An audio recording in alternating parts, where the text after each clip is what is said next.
speaking to you once again from Cleveland's Municipal Stadium, where we're just moments away from the opening kickoff of this game between the Cleveland Browns and the New York Jets. Right now, the Drum and Bugle Corps from Marion, Ohio, getting ready to raise the Stars and Stripes, as we will have our national anthem in front of this capacity crowd of about 83,000. They reached the standing room only sale sometime about 4 or 5 o'clock this afternoon, so they knew they had sold out, and they started selling the standing room tickets then, and they should reach for the 13th straight time a crowd of 80,000 or more. It should number between 82 and 83,000. And among these 82,000 plus is the Commissioner of Football, Pete Rozelle. Well, we have a moment here before our national anthem and before the teams are introduced. The referee is Norm Schachter, and the umpire is Jerry Hart. The head linesman is Roy Sonnenberg, and your line judge is Jack Fetty. John Fouch is your back judge, and your field judge is George Ellis. So we'll be ready with the opening kickoff in just 1 minute. The big cat on top of your Mercury dealer's sign is looking pretty proud about a new and better full-size Mercury Monterey. You can see it at your Mercury dealers. Better ideas make better cars. It's as simple as that. Mercury makes better cars at the sign of the cat. Mercury Monterey. We take the best styling ideas from the luxury class and then add the roominess and comfort of our biggest cars to bring you a better full-size car. Mercury Monterey. You'll find it surprisingly easy to afford. Underwood, Lincoln Mercury at 231 South Market Street in Worcester can show you a full range of Monterey hardtops, wagons, and four-door sedan. Better ideas make better cars. It's as simple as that. Mercury makes better cars at the sign of the cat.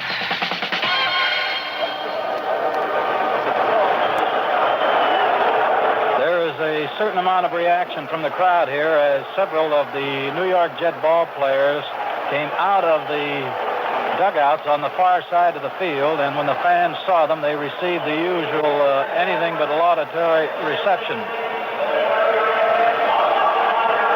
And now the introduction of the New York Jets, and I imagine they will go with the offensive team since the Jets will take over first and receive the kickoff. And here comes John Smith, the center. Number 52 in his 7th year from Hofstra. He's followed by the left guard, Randy Rasmussen, in his 4th year from Kearney State. Here comes the right guard, Dave Herman, number 67 in his 7th year from Michigan State. Number 75, the left tackle, is Winston Hill, 8th year from Texas Southern. The right tackle is Roger Finney, 2nd year from Florida A&M.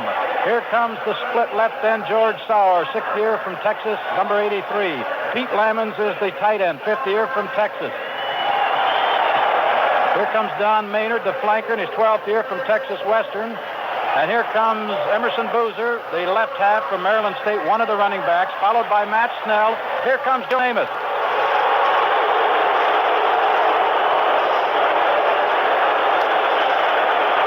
Joe Namath on just about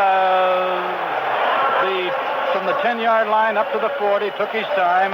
You know the reception he got. Now there's the general introduction for the Cleveland Browns, and now they'll be introduced defensively and individual. Ron Snidow, 8th year from Oregon, the left end, comes onto the field, followed by Walter Johnson, 6th year, Los Angeles State. Here comes the rookie Jerry Shirk, and he must have butterflies in his stomach, Oklahoma State. And Jack Gregory, the right end from Delta State, in his 4th year. He's followed by John Garlington, the left linebacker, in his 3rd year from LSU. And here comes Captain Jim Houston, 11th year, Ohio State. On the right side of the linebackers is Dale Lindsey, 6th year from Western Kentucky. Here comes Erie H. Barnes, left cornerback. This is Erie's 13th year from Purdue. He gets a rousing reception. In his 2nd year from Florida, Walt Sumner, number 29. Here comes Ernie Kellerman, the left safety. He is the strong side safety, 5th year from Miami, followed by Mike Howell, 6th year Grambling. And here come the Cleveland Browns.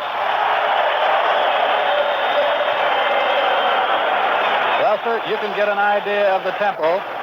And right now with the Browns starting unit at the center of the field, the rest of the team coming onto the sidelines. We're going to have a choral group singing the national anthem, and then this ball game will get underway. And ladies and gentlemen, here now is our national anthem.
Jam-packed house, ladies and gentlemen. We've had the Lord's Prayer played by the Marion, Ohio Drum and Bugle Corps. We've had the national anthem as sung by the George Stone Singers, a popular male chorus out of Cleveland, Ohio. The director is Mr. George Stone. You just heard them.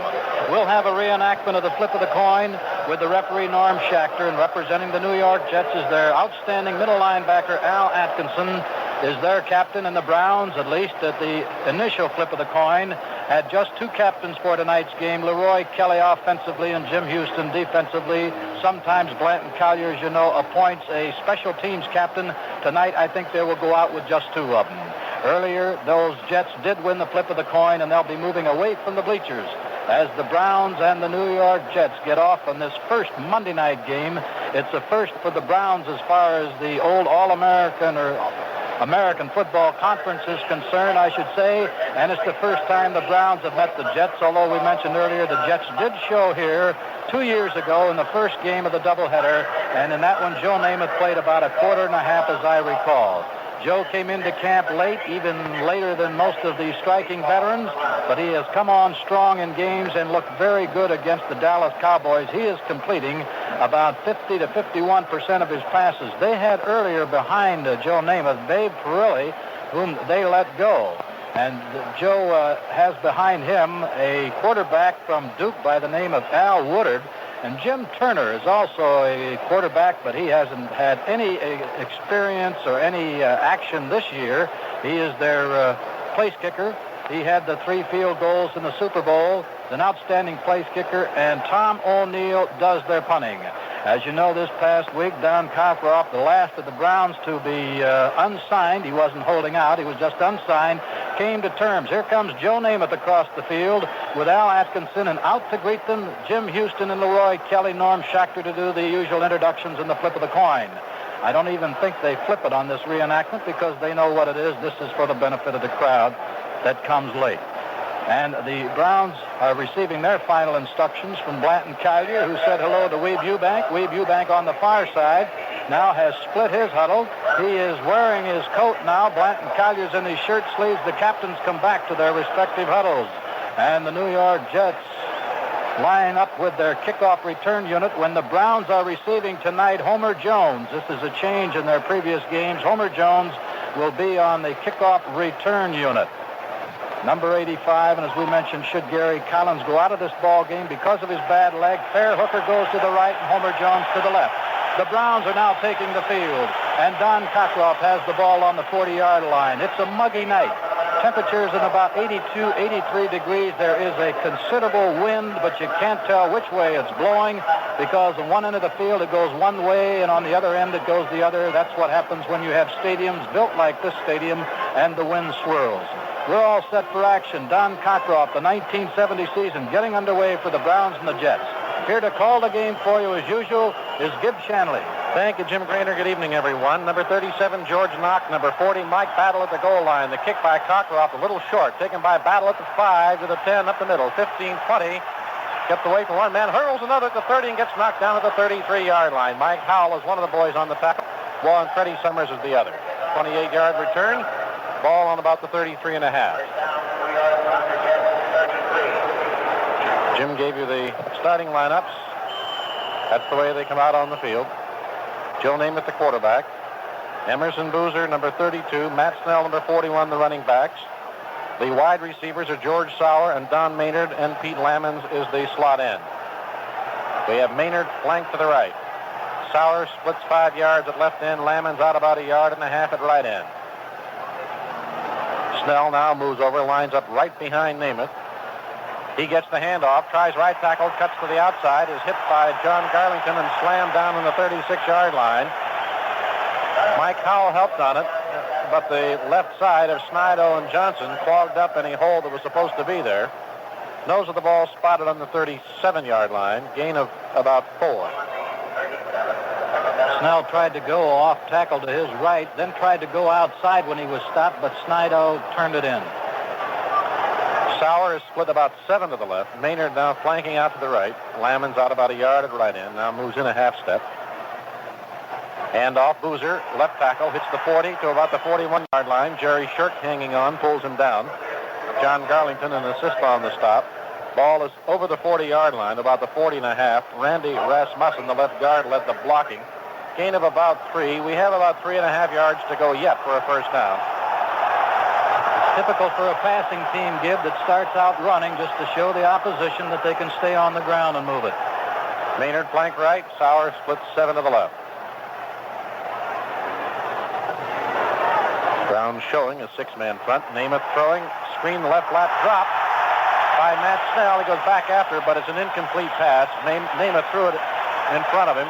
Not a lateral. A hand for the Browns defensive unit as the Jets have to punt.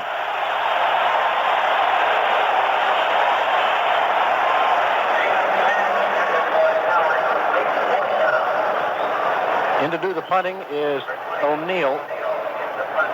Leroy Kelly's going back in punt return, Gibb.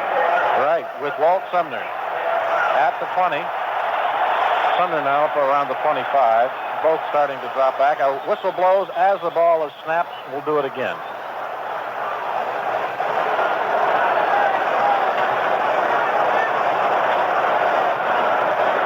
Five-yard penalty against the Jets.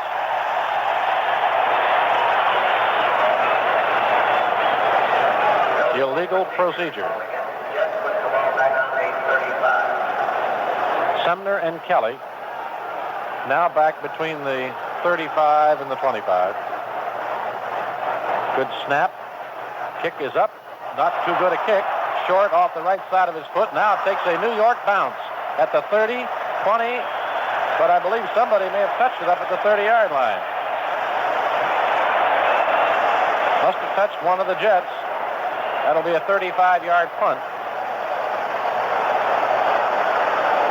And the Browns, they're going to call it a flag.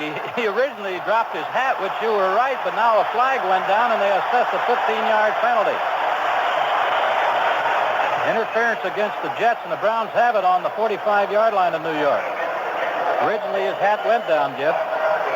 They don't call that very often. All right, the Browns, of course, have Nelson at quarterback.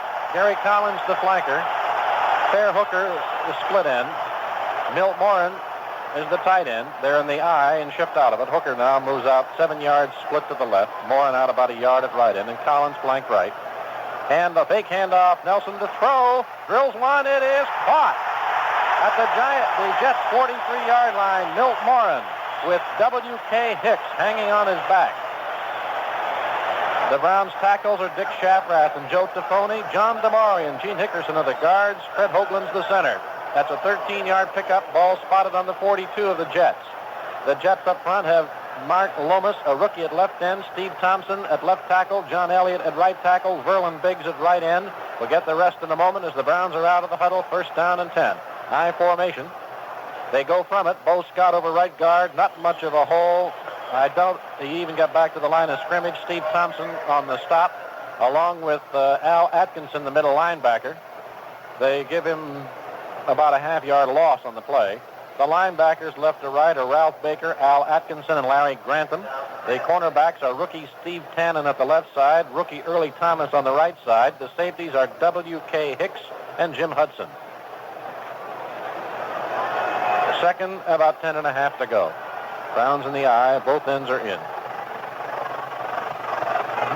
Collins now moves out to the left. Split end. The slot left is Fair Hooker. Handoff, Kelly over to left tackle. Quick opener to the 40. He's to the 35, close to the 34-yard line. Verlin Biggs on the tackle. John Damari, the left guard, cleared the hole. That's good for, they'll mark it on the 35-yard line. It'll be third and about 3.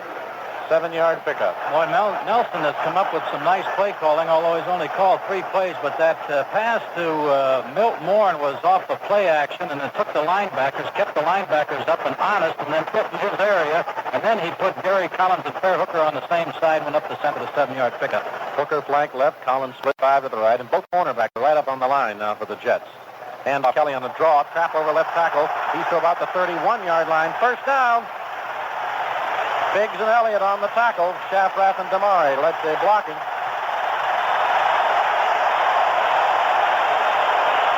Mark the ball on the 31 of the Jets. 10:35 to play first quarter, no score. Jets had it for 3 and a punt. Browns started at their own, well, they got the punt on the 30. There was a penalty up to the 45-yard line, and it moved from there. Actually, that ball would have been back on the 10-yard line. They gained 35 yards because of the man hitting the ball in the penalty. Running from the eye, give to Kelly, and no gain on the play. Thompson, the left tackle on the stop. Browns have not been able to move from the eye formation in 2 tries. That hardly is an indication of anything. Well, so far he hasn't tested the cornerbacks. Maybe they were expecting that because, as we mentioned, they are the rookies. But so far, Bill Nelson has not tested either one of them. His one pass has gone over the medium center, and he stayed on the ground the rest of the time. Collins split 7 to the right. Hooker flank to the left. Morin out about a half-yard at left end. Fake to Kelly. Screen to the left to Bo Scott. 35. He's got a convoy to the 25, to the 20, to the 15. He's to the 10. He's out of bounds on the 9.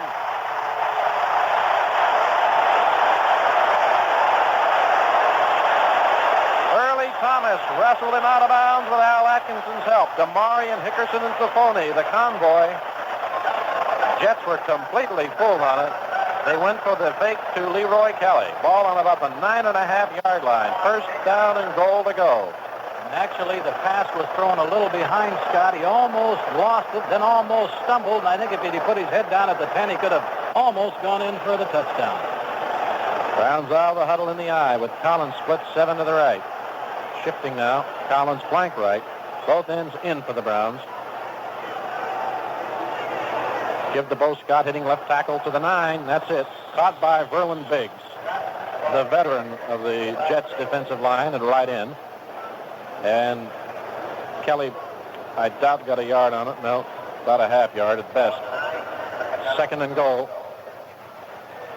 Well, Jim, you're talking about the cornerbacks. The Jets might be doubling up a little to help those rookies, and that may leave something else open. That could be, very likely, and especially the linebackers can go over, because as you mentioned, they're just like to the rest of the cornerbacks in this conference. They're playing right on the line of scrimmage, nose to nose against those wide receivers. And they are right now as Collins flanks right. Hand off to Kelly, right tackle, cuts back into the 8, driven down hard. A beautiful tackle by Ralph Baker, caught him right in the midsection and slammed him down with Al Atkinson hitting low.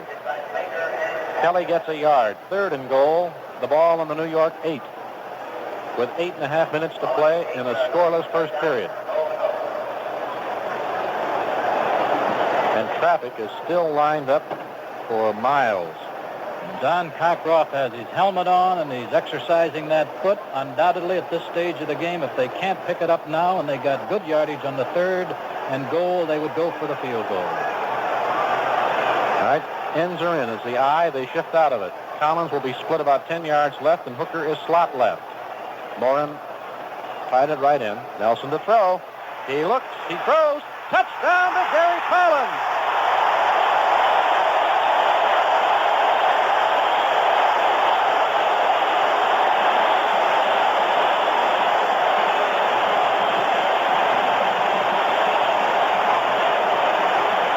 feet, rookie right cornerback Early Thomas.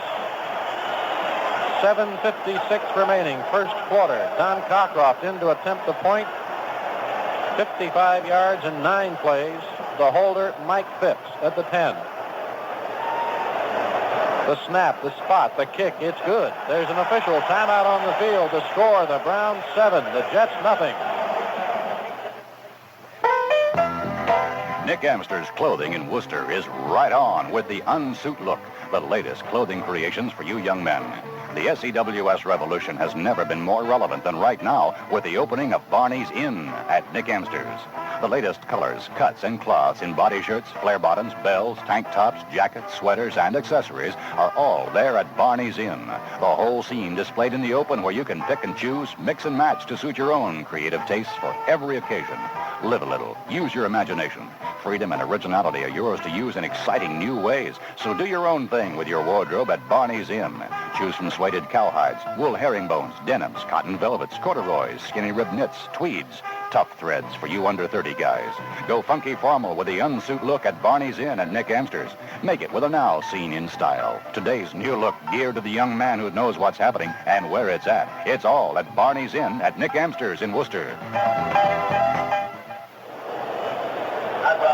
Gibb on that touchdown. They put Gary Collins out as the flanker, and they slotted Fair Hooker in the same area, and then the free safety came over to help either one, and Fair Hooker was going to the outside, Collins to the post, and the free safety, Jim Hudson, went with a double coverage on Hooker, allowing single coverage on Gary Collins, and no one can cover him on that post pattern by himself. So with 7:56 remaining, the Browns go up 55 yards and 9 plays. Here's Don Cockcroft's first kickoff of the evening. Knock and Battle are the deep men. Penalty on the kickoff. Knock has it at the 5, 10, 15, 20 right sideline. Ooh, did he get hit at the 25-yard line? Good old face bar. Tom Butler, along with Billy Andrews and Bob Matheson. We may have the Browns offsides. It was dropped at about the 45, the Browns 45. Joe Namath is. And some of the Browns kickoff team is coming back. It is offsides against the Browns, and the Jets have accepted the penalty, so Don Cockcroft will try it from this time the 35. And they returned it to the 25. Let's see if it's wise. Sometimes these things pay off, sometimes they don't. From up here, the wind would be at Don's back. But as I mentioned, that might be different on the field. Although I do think the flags on the field are flying west to east. Jets have had it just once tonight, had 2 plays on the ground, a pass incompletion, and they punted. They're going to get it the second time right now.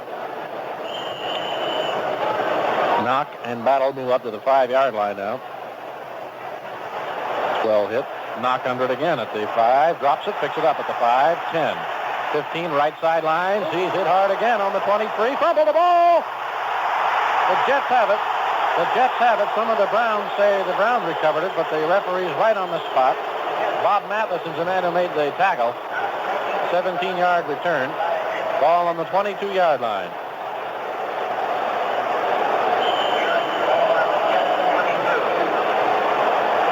Well, they lost 3 yards on the second kick. Almost lost the ball. Maynard is the flanker to the right. Lamon's out about a yard at right end, and Sauer splits 5, 6, 7 yards at left end. Boozer and Snell, the running backs. Give to Snell. Left tackle breaks open at the 25-30, spins away to the 35-yard line. Sumner and Howell made the tackle. 13-yard pickup as they split Gregory and Johnson. Gregory and Shirt. Boy, and all of a sudden, Gibb, it looked like he was just going to about hit the line of scrimmage. As soon as he got there, he had that opening, and it did open up big for 13 yards to the 35. Maynard flank right. Lamon's out about a yard at right end. Sauer split 5 to the left. Namath the throw. Fires. It is caught at the 49-yard line. It's Maynard, and Ernie Kellerman drags him down. That'll be another first down. That's good for about 14. Ernie had real good coverage on Maynard on that play, too. But remember, you're up against Maynard and you're up against Namath. Nathan, that was one of the faster ones that he throws, and he spiked that right in there on the button, which isn't unusual for Broadway Joe. Now we have Sauer as a flanker to the left, and Maynard split about 5 to the right, and Lammons out about a yard at left end. And off, Boozer, left tackle, no hole, hit down at the line of scrimmage by Jack Gregory. Gregory was fighting off the block of Dave Herman and hit Boozer right at the ankle and upset him. No gain, 2nd and 10. 5:47 to play, first period, 7-0 Cleveland. Maynard is flanked to the right. Sauer splits 7 at left end. Moves in now, a couple of steps. Well, moves back out again. Namath hands off on the draw to Snell. Shirk's got him at the 50 and hauls him down. Jerry Shirk, former wrestling champion, wrestled Matt Snell down. Walter Johnson had an assist. It'll be 3rd and 9 at the 50. Maybe it just looks it up here, Gib, but it looked like Namath had that ball way out in front of him, which takes away the deception of a handoff like that, but maybe down on the field it's different. I don't know, but it was obvious up here. He stuck it way out.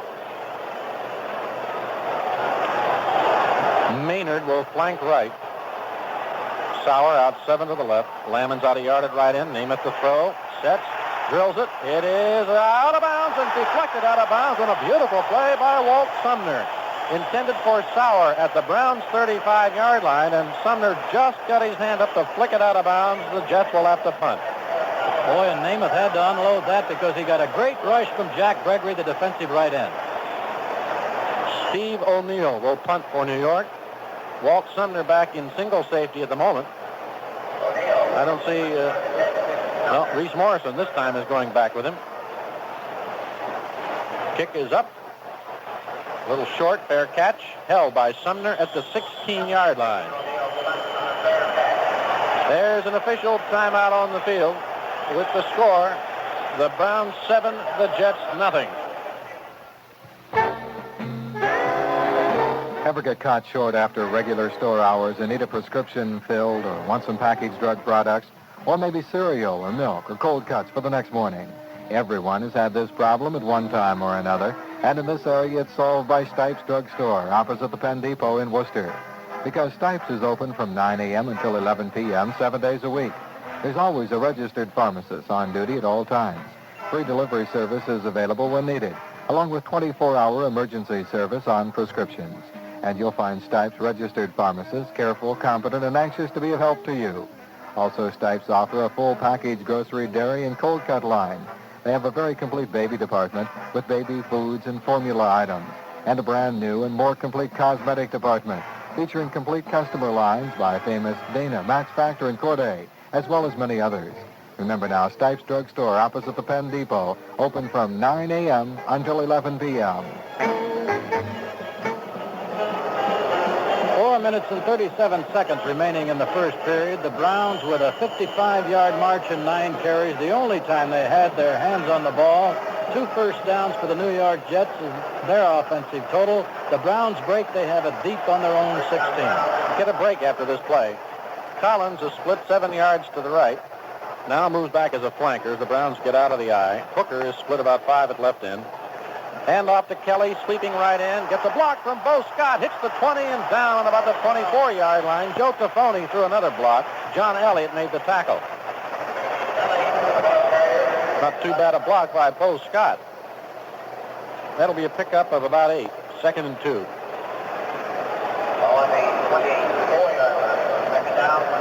5 carries, 20 yards for Kelly. Mr. George Flag. Mr. George Flag. Baseball. 4 minutes, 5 seconds to play. First quarter, 7-0 Cleveland. Browns out of the huddle. Missed the break, didn't we? We'll do it after this one. Hooker is flank left. Nelson to throw. Fires a little short. Too low for Bo Scott up at the 30-yard line. Incomplete. Baker covering the linebacker. 10 seconds for station identification. This is the Cleveland Browns Football Network. High school, the College of Worcester, Ohio State Buckeyes, and Cleveland Browns football on WWST FM stereo in Worcester.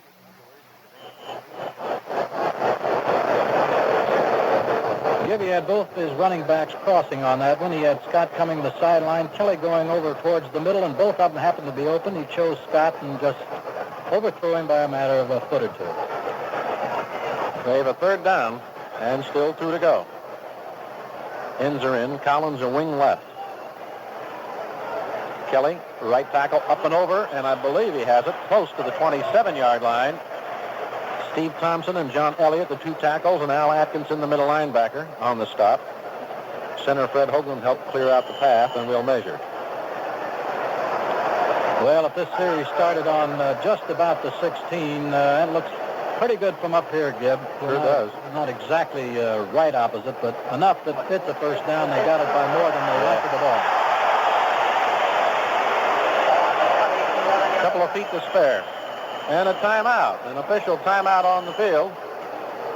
With the score, the Browns 7, the Jets nothing. This area's most complete lumberyard is the Worcester Lumber Company. The big inventory there saves you a lot of time and money. And the friendly folks at Worcester Lumber try their best to do both for you. Louis Carter has a couple of predictions which should interest anyone considering building this year. First of all, it'll cost considerably more to build during the latter part of this year than it does right now. Another observation by Louis merits a thought. Should a housing boom develop, building materials will become very scarce. And so it would seem the better plan of action would be to make your plans now for any building you plan to do this year. If you decide to save money by doing all or part of your building yourself, then Worcester Lumber is the place to buy those materials. They'll help you select the correct materials and save you both time and money. If you need it for building, Worcester Lumber Company has it. The store hours are 7:30 a.m. to 5 p.m. Monday through Friday. On Saturday, they're open from 7:30 in the morning to 4 in the afternoon. Get those building supplies now and beat the price rise. The Browns had 4 first downs, including the one on the touchdown. They just picked up one for 5 for the evening. They have the ball on their own 27 with 3:37 remaining in the first period. The 8-yard pass from Nelson to Collins. Cockroft's conversion came at 7:56. When we give you time, that is time left. And coming back into the huddle is Larry Grantham, a linebacker for the Jets. He is the defensive signal caller. Browns at the 27, their own 27. Collins splits 5 to the right, Hooker flank left. Milt Morin splits a couple of yards at left end. Give to Kelly, left tackle. He's hit at the 30, gets close to the 31. Ralph Baker, left linebacker on the tackle, along with Jim Hudson. Up from safety. Pick up of 3.5. Browns with a 7-0 lead first quarter. We have 3:10 remaining in the period. Bill Nelson has had third down situation 3 times in the period. He's connected on all 3 of them. Jets have missed both of theirs.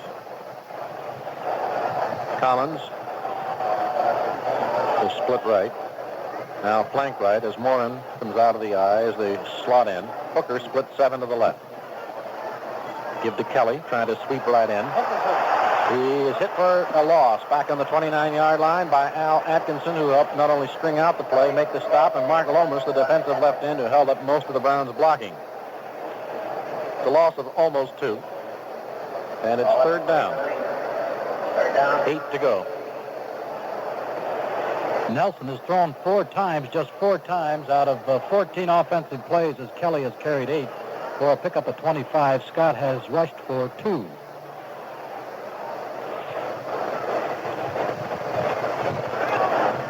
Teams sort of probing here in the first period.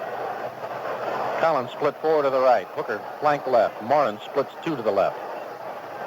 Nelson to throw. He drills it in the middle. Uh-oh.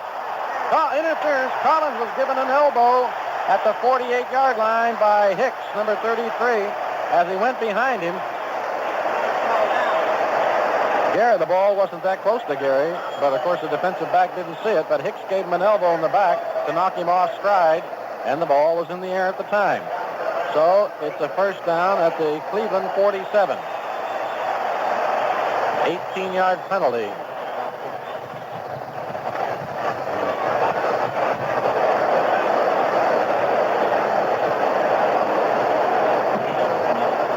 .158 remaining, first period. Hooker is flanked to the left. Collins splits 4 to the right. Morin out a yard at left end. Fake handoff. Nelson rolling to the right. Drills one. And it is another penalty as Collins is upset again. This time it is by Steve Tannen, the rookie cornerback. That one is down on the Jets' 38-yard line. That time Gary was tripped as he made his turn. That was almost like a clip.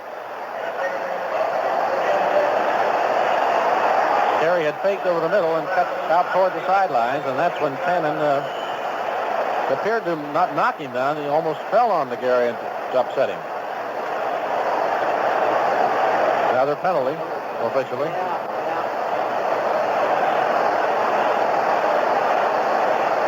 Browns out of the huddle. Hooker flank left. Collins out 3 to the right. Morin splits a yard at left end.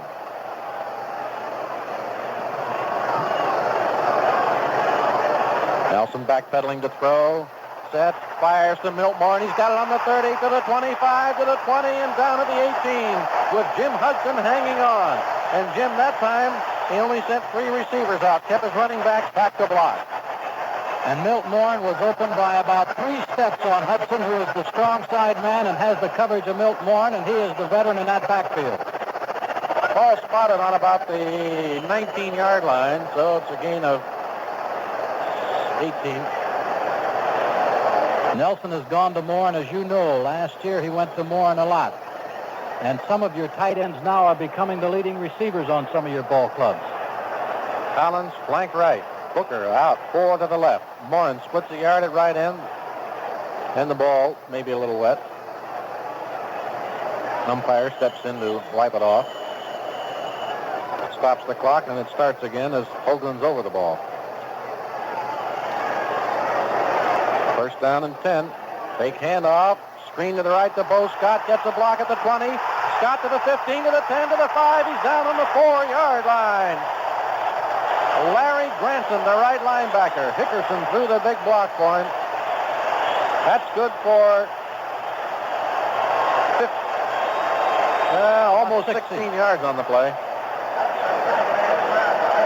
Ball is on about the 3.5-yard line. Chip Glass in now to help block as the second slot end in the lineup. And we have a minute remaining in the period. Browns leading 7-0, trying to get another one. It is first down and goal to go. Morin and Glass are the ends. They are in tight. Collins is a flanker to the right. Give to Kelly, sweeping right end, 5-2, and out of bounds at the 2. Just couldn't get around the corner. Tannen, the cornerback, helped get him out of bounds. A lot of traffic in that corner. Baker, the linebacker, helped on it. It is second down and goal to go at the 2. That stops the clock, for what it's worth, with 39 seconds remaining in the first quarter. I don't know if the Browns would like to score down on the grass part of the ballpark rather than end the quarter and go down into the baseball infield, the dirt. They could care less as long as they score. Ends are in. Collins now is a wing back to the right. It's second down. Give to Scott. Gets a block from Kelly at the 1. Touchdown!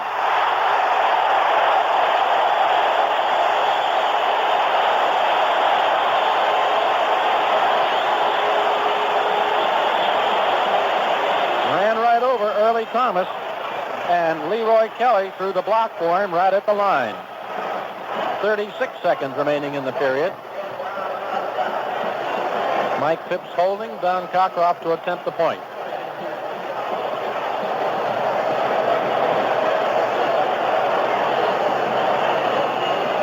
Kick is up. It's good. So we have a 14-0 lead with 36 seconds remaining in the first quarter. The Browns have had it just twice, Gib, and they've been able to drive for touchdowns on both of them. 55 yards and 9 carries and 84 yards and 11 plays on that one. They were aided considerably by 2 pass interference calls against the New York Jets, with Gary Collins being the victim of both of them, but I think he was happy.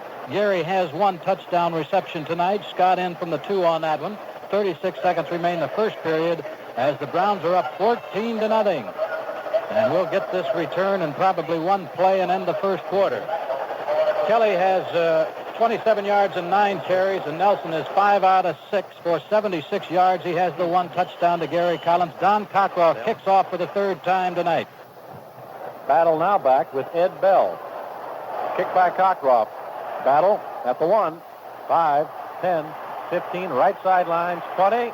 Breaks the tackle, 23, hit at the 30, breaks another one, 35, still running, and now gets shut down by the 39-yard line.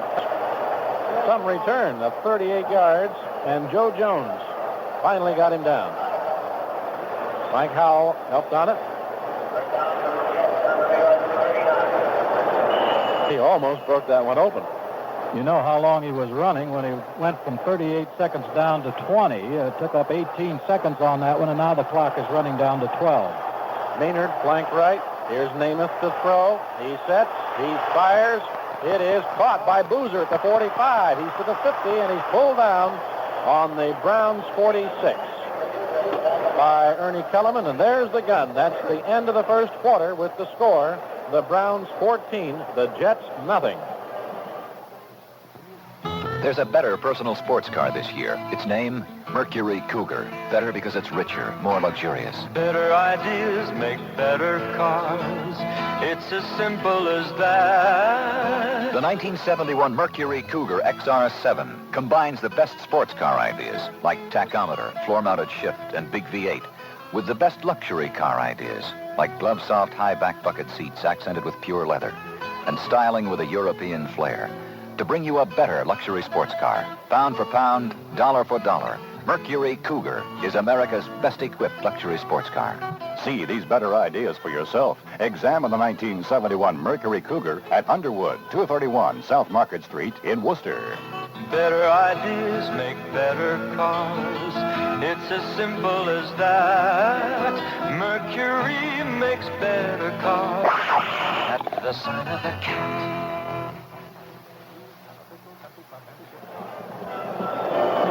The Jets in Browns territory for the first time now as Joe Namath finally connects on one to his running back, Emerson Boozer, and they have the ball on the 46-yard line. Plays in the first quarter, 18 for the Browns and 10 for the Jets. Browns dominated with their 2 drives. Jets out of the huddle with Maynard flank to the right. Sauer split about 7 to the left. Lamons out a half yard at right end. 1st and 10. Starting the second period. And off Boozer, breaks over left tackle to the 40. Pick up about 6. Shirk and Kellerman on the tackle. John Schmidt, the center, led the charge off the ball.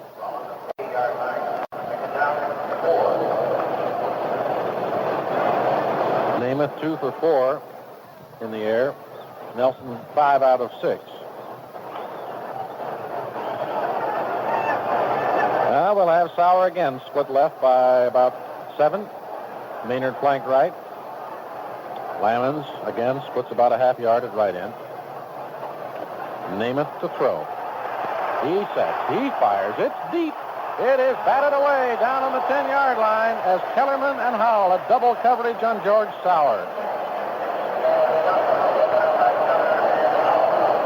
I'm sorry, it was Sumner and Howell, not Kellerman.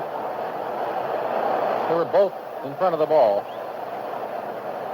Namath put it up high enough that nobody could get it. 3rd down, 4 to go.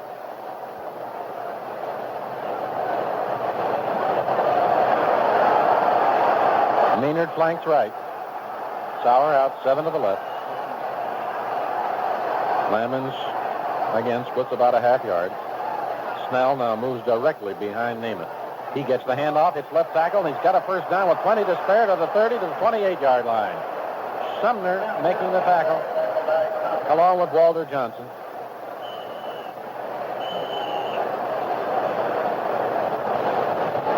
Browns, I believe, have called timeout. Flag down on the Well, we have a flag drop. The official standing on it. It's against Cleveland.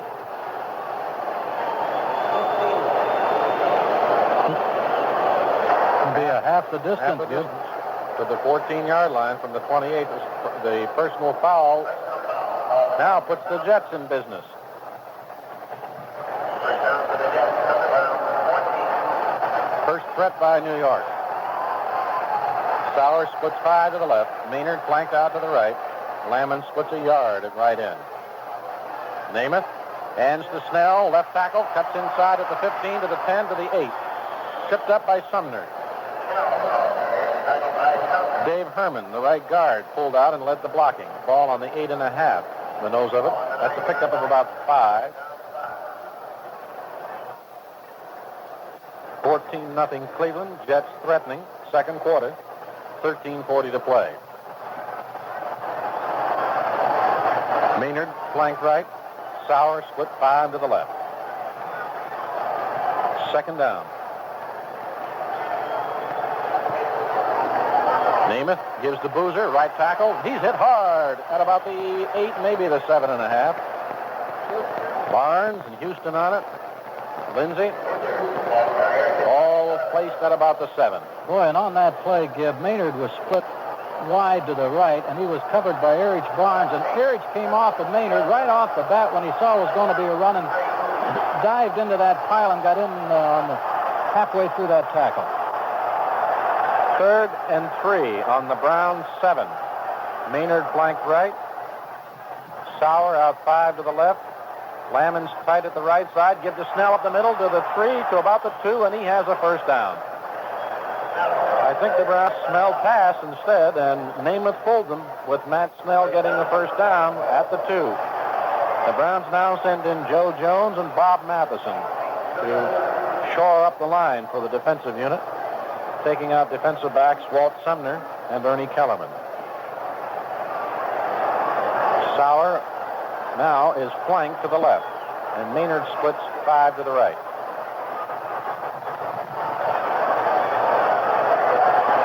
Namath hands to Boozer up the middle, walks in for a touchdown. And the Jets score with 12 minutes, 7 seconds remaining in the second quarter. Now we'll have Jim Turner to attempt the point, and George Sauer will hold.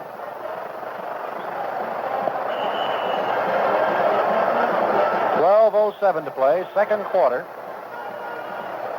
That's the opponent's first touchdown of the 1970 season.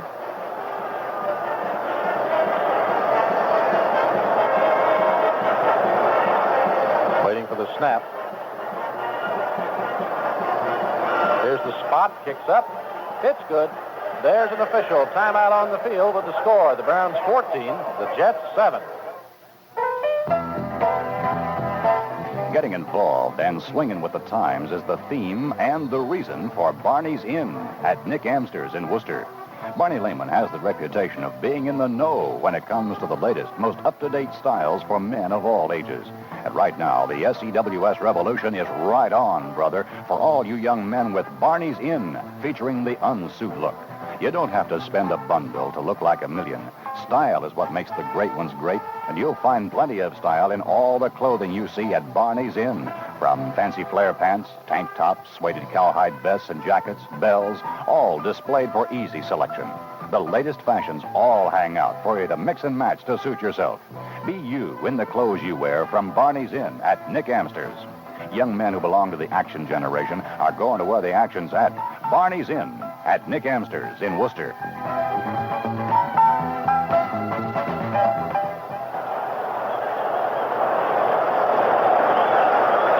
As we mentioned earlier, Homer Jones would be on the kickoff return unit. He is with Reese Morrison back there. 3 touchdowns tonight, all on the east end of the field.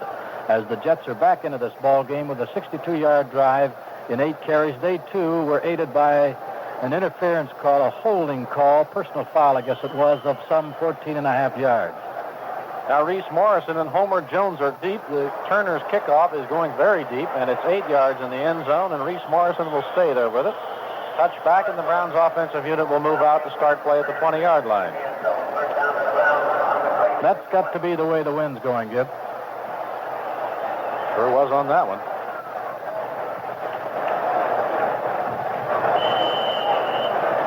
Well, the Jets back in the ball game. They weren't far out of it. Now just trailing by 7 points and very early in this football game. Capacity crowd at the stadium again. Have Collins now flanked to the right. Hooker split 7 at left end. Milt Morin's out about 3 at right end. Nelson back to throw. Batted away and almost intercepted on the 10-yard line. It was deflected by Elliott. Deflected by Thompson, and Elliott almost picked it off at the 10. Gib, you've been reading about that one. You've been reading about their various defenses, I think, and on that one, they X'd their tackles in on that, and really must make it very confusing for the Browns offense. A defensive tackle dropping one of those. He's going to be furious the entire game. Oh, inside the 15. That's their chance for immortality. Collins splits to the right. I formation. Nelson back to throw. In the middle. Right behind Milt Morin, incomplete. Third behind Milt. Milt turned right and the ball went zinging left. You know, I could be wrong, but that might have been deflected too, Gib. Well, it's 3rd and 10.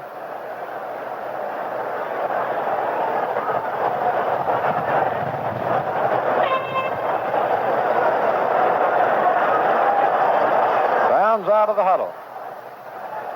Collins, flank right. Slot left is Kelly, with Hooker split about 10 to the left. Nelson to throw. He fires to Morin. He's got it 35. He's to the 40, and he's out of bounds on the 45-yard line. Jim Hudson got him out of bounds. First down, plenty to spare. 25-yard pickup. On another 3rd and 10 situation. The quarterback can look so bad on 2 incompletions and then look so good on the long one. Fred Hoagland, Jim, peeled back to get Elliott, the right tackle, who was starting to put pressure on Nelson. That helped get a lot extra second. 11:48 remaining. Second period. Browns now least out of the hole. Hooker flank left. Collins split 5 to the right. Morin tight on the left side. Flip to Kelly. Flag down. Kelly turning right in at the 50 and out of bounds by Ralph Baker. Referee threw it. It might be back in motion.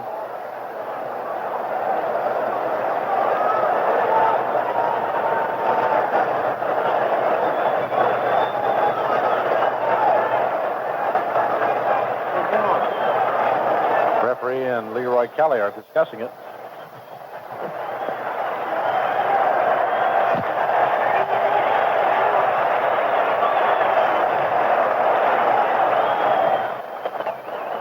Backfield in motion.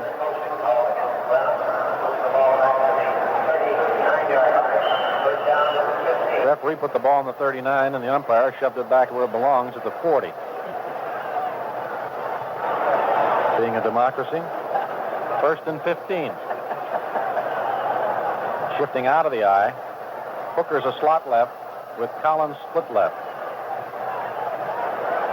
Give to Scott. Can't get a hole at left tackle. Chopped down for maybe a half-yard loss. Steve Thompson made the big play, along with Verlin Biggs, the right end. Second down, about 16 to go. They got Scott Holloman in there in safety, Gib number 48, who turned that play in. Well, he probably will be taking care of the slot in now. That was Jim Hudson's job, and Hudson's gone. Collins flank to the right. Hooker out 7 to the left. Morin splits a couple at right end. Nelson to throw. It is incomplete. Intended for Milt Morin up at the 50-yard line, and Milt hadn't turned around yet. Holloman was covering him on the play. Jets had a pretty good rush on Nelson. It's 3rd down and 16.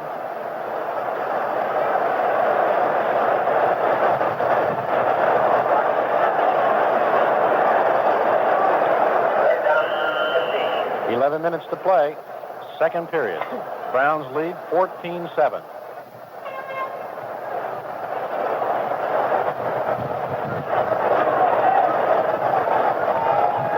Gary Collins flanks out to the right. Morin splits a couple at right end. Hooker out 7 at left end. Long yardage. Nelson to throw. In the middle.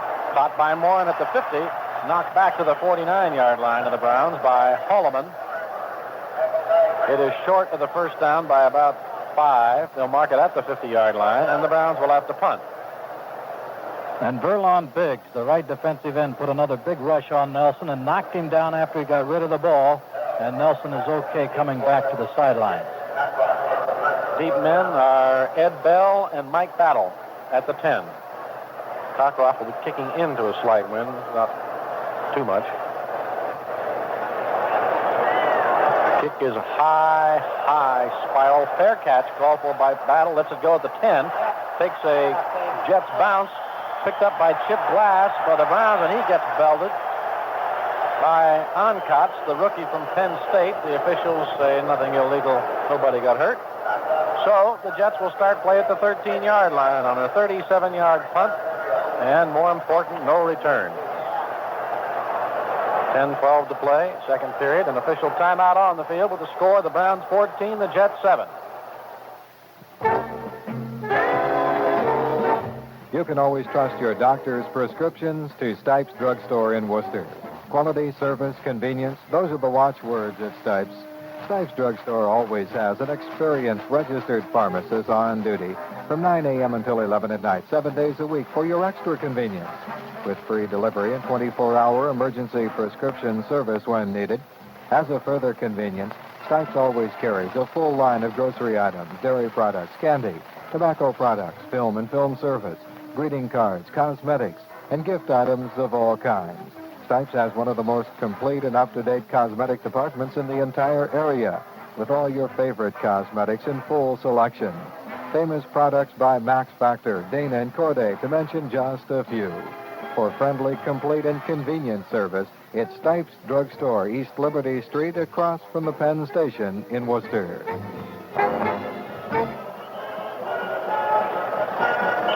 Milt Morin, the Browns' leading receiver tonight, with 4 catches for 67 yards. Joe Namath is only 2 out of 5. But last year, in a series of 5 games in which the Jets won, Joe didn't complete 1 touchdown pass. So there are times they can do it without Joe going to the air.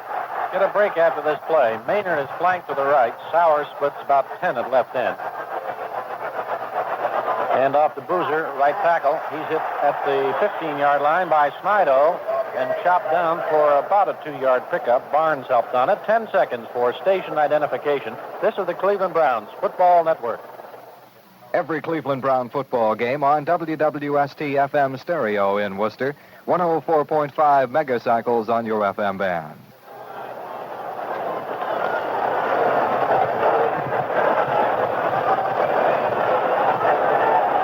Jets out of the huddle. Second down and 8. They have a slot left now. Maynard in the slot. Namath the throw.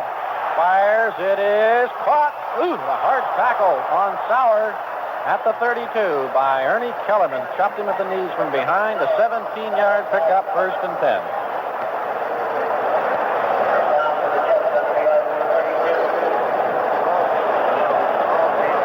That was a well-thrown football. I'll tell you, there was a tremendous charge put on by Walter Johnson on that play, but he had double coverage on him, and he just kept churning away, but they weren't about to let him get through. 2 men.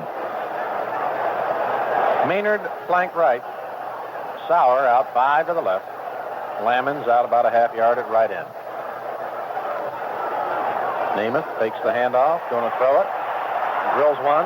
Uh-oh, deep man open. Caught by Sauer, and he's belted down on the Browns' 28-yard line. He beat Sumner, but Mike Howell made the tackle, a 40-yard pickup. They're putting Walter Johnson right over the center, and he's getting this double coverage from the center and the right guard, and once again they had him out of there. Giving Joe just a little more time. Paying more attention to Walter than they are to Jerry on these particular 2 plays. I just happen to have my eye on Walter on both of them. All of a sudden, from their own 13 down to the 28-yard line of the Browns. Yeah, timeout Cleveland. I don't know whether Mike Howell has equipment problems or not, but he was over at one time talking to the equipment manager. Now he's coming off, and he takes his helmet off. There's an official timeout on the field. The score, the Browns 14, the Jets 7. Your friends at the Worcester Lumber Company want to help you anticipate the changing of the seasons. And so they're offering for you right now Alsco aluminum storm windows and storm doors. 3 fine finishes from which to choose. A storm door for every purpose. They all have very efficient locks, and they all feature easy glass replacement, which will be a real money saver for you. You'll save also on fuel in heating your home with Alsco aluminum storm windows and storm doors because, of course, they cut down drafts and add comfort and beauty to your home. Now, the Worcester Lumber Company will install these Alsco aluminum storm windows and storm doors for you, so contact them right now at your earliest convenience and avoid the big fall rush. Every storm window and door that Alsco makes is guaranteed for 15 years in writing. Alsco is a sensible blend of quality and price. You'll see what we mean when you look at the fine collection at Worcester Lumber Company. The local people who care about you.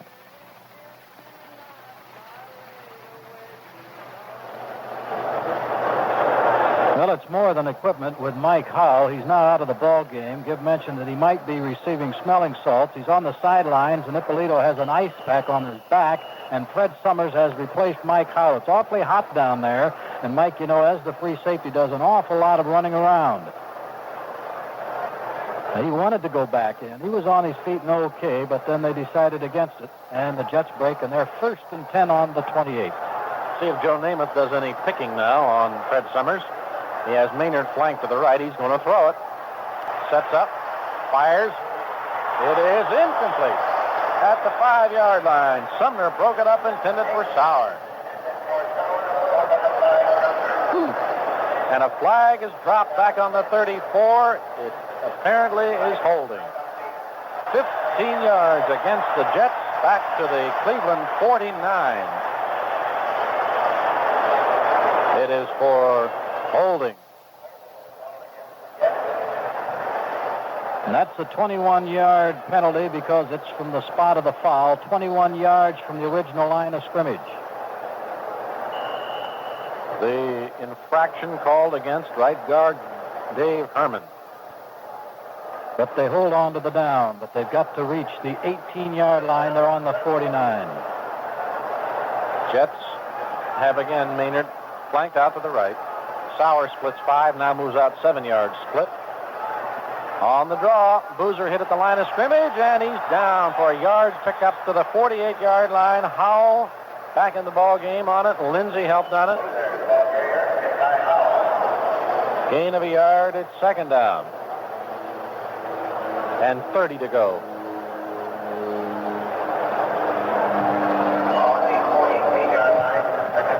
We're halfway through the second period. 14-7, Cleveland. Maynard flanks right. Sauer out 5 to the left. Lammons out a yard at right end. Boozer and Snell, the running backs. Namath back to throw. Fires right sidelines. It is caught by Maynard. He's pulled down on the 32-yard line by Erich Barnes. 16-yard pickup on the play. That brings up 3rd down and about 14 to go. That's a typical Joe Namath call where he keeps his 2 running backs back. Many times he will only send out 3 receivers, his tight end and his 2 wide receivers, and this makes him more exceptional when he only has 3 out. He's given a little more time from the backs, but he only has 3 down. They can usually be covered, and he still hits them. Big 3rd down play. Sauer flanked left this time. Maynard splits 4 to the right. Now moves out another couple of yards. Lammons tight at the left. Handoff, draw to Boozer at the 31, 30, right sideline, 25, breaks the tackle, and he's out of bounds on about the 17-yard line. That should be a 1st down by about a half a yard. And a great run by Emerson Boozer. And a fine block by the split end on that play, Don Maynard. First and 31 yards to go. They had it on the 49, and only one pass. Boozer on 2 carries, and the last 12 yards on that was all his effort. The Browns had several shots at him. That's a real heartbreaker when you have them backed up to midfield when they get down to the 28, and then they still pick it up inside the 20. Maynard flanked right, Sauer out 7 to the left. Lammons out about a half yard at right end. Give to Snell, trap, no hole, flag down as he hits the 16-yard line. Shirk on the tackle. Namath just almost did a backflip as he heard what the penalty was. I didn't know Joe could move that well. That's a Broadway Joe jump.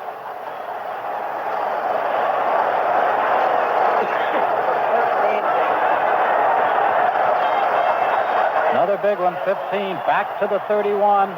Holding, offensive holding.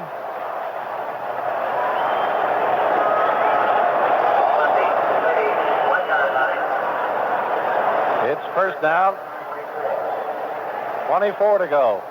6 penalties, 83 yards assessed against the Jets. Sauer, flank left. Maynard splits 4 to the right. Now moves out another step. Namath to throw. Sets up. Drills one. Deep. It is intercepted by Walt Sumner to 6, to the 10, 15, 20, 25, 30. Deep in the middle of the field to the 35, to the 40, and chopped down on the 40-yard line by Herman.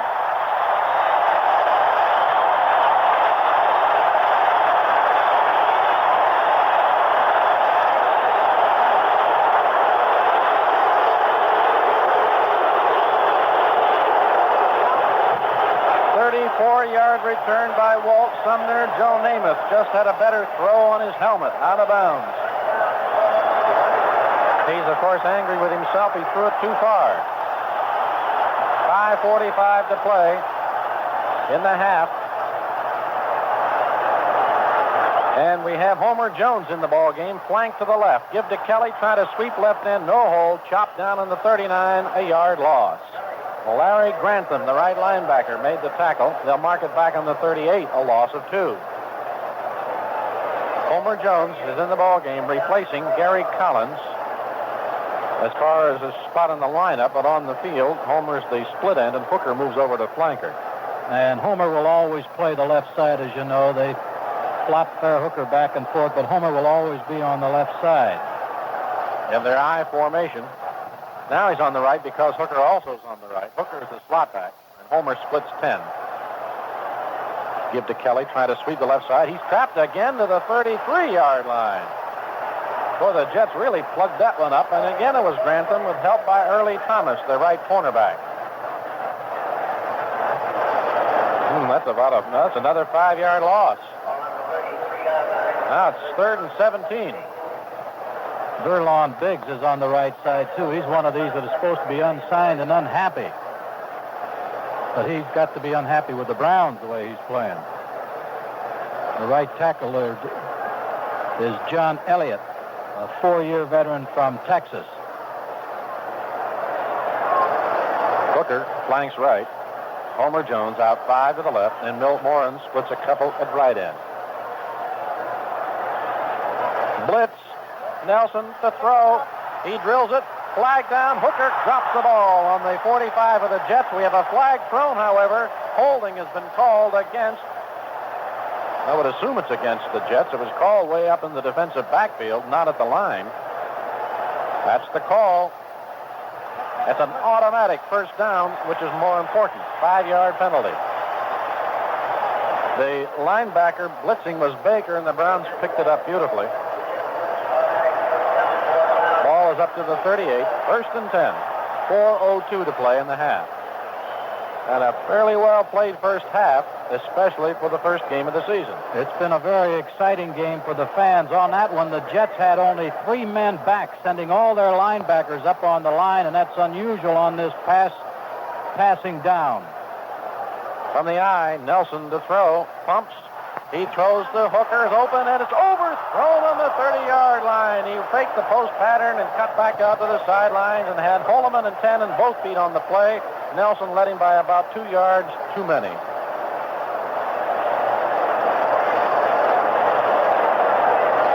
We're at the 3:57 mark with the score 14-7. The Browns scoring 2 touchdowns in the first period, and then the Jets getting one back in the early going of the second quarter. And now Fairhooker is just now rejoining the huddle on the 25-yard line. It's a long trip back. 2nd and 10. Browns have connected 6 out of 7 times on their third down situations. Namath has only hit 2 out of 4. Hooker flanks right. Homer Jones out 5 to the left. Morin tight on the right side. 2nd and 10. Nelson back to throw. Pumps. He's going to run. Now he throws. It is incomplete. Intended for Hooker at the Jets' 48-yard line. 10 and broke it up. Nelson threw just a shade too late as he was dodging the Jets' line.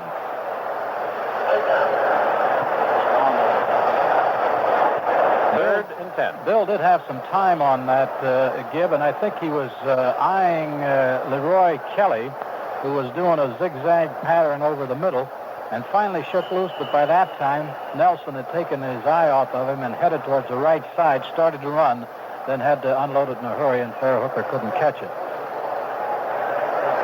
Neither quarterback has been dropped for a loss yet, but both teams' defensive lines are putting pretty fair pressure on the quarterbacks.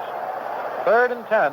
Hooker flank right. Homer Jones out 5 to the left. Morin splits a yard at right end.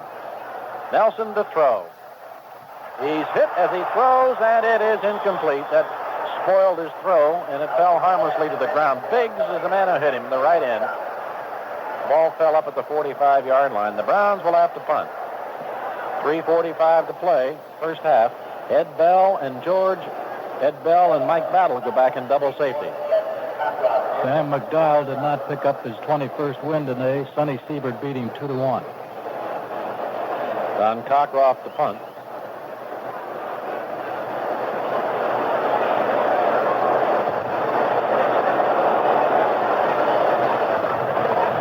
Got a rush on.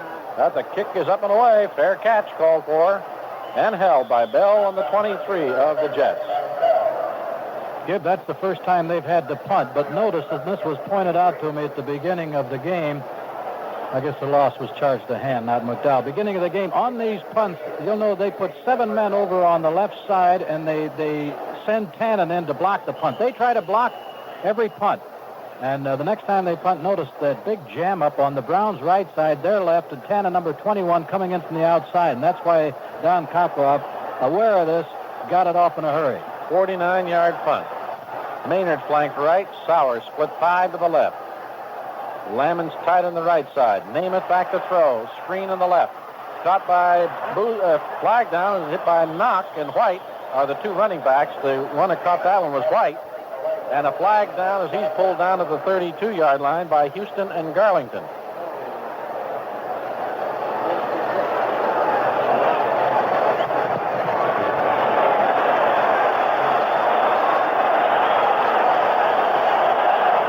Against the Jets.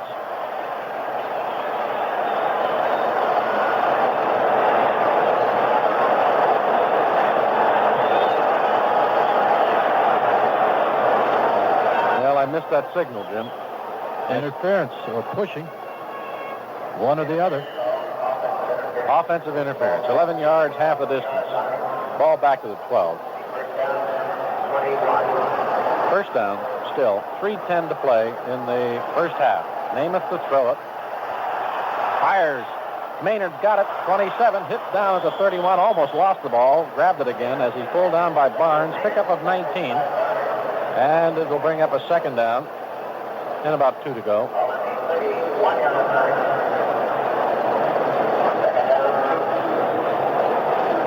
There's White going out of the ball game.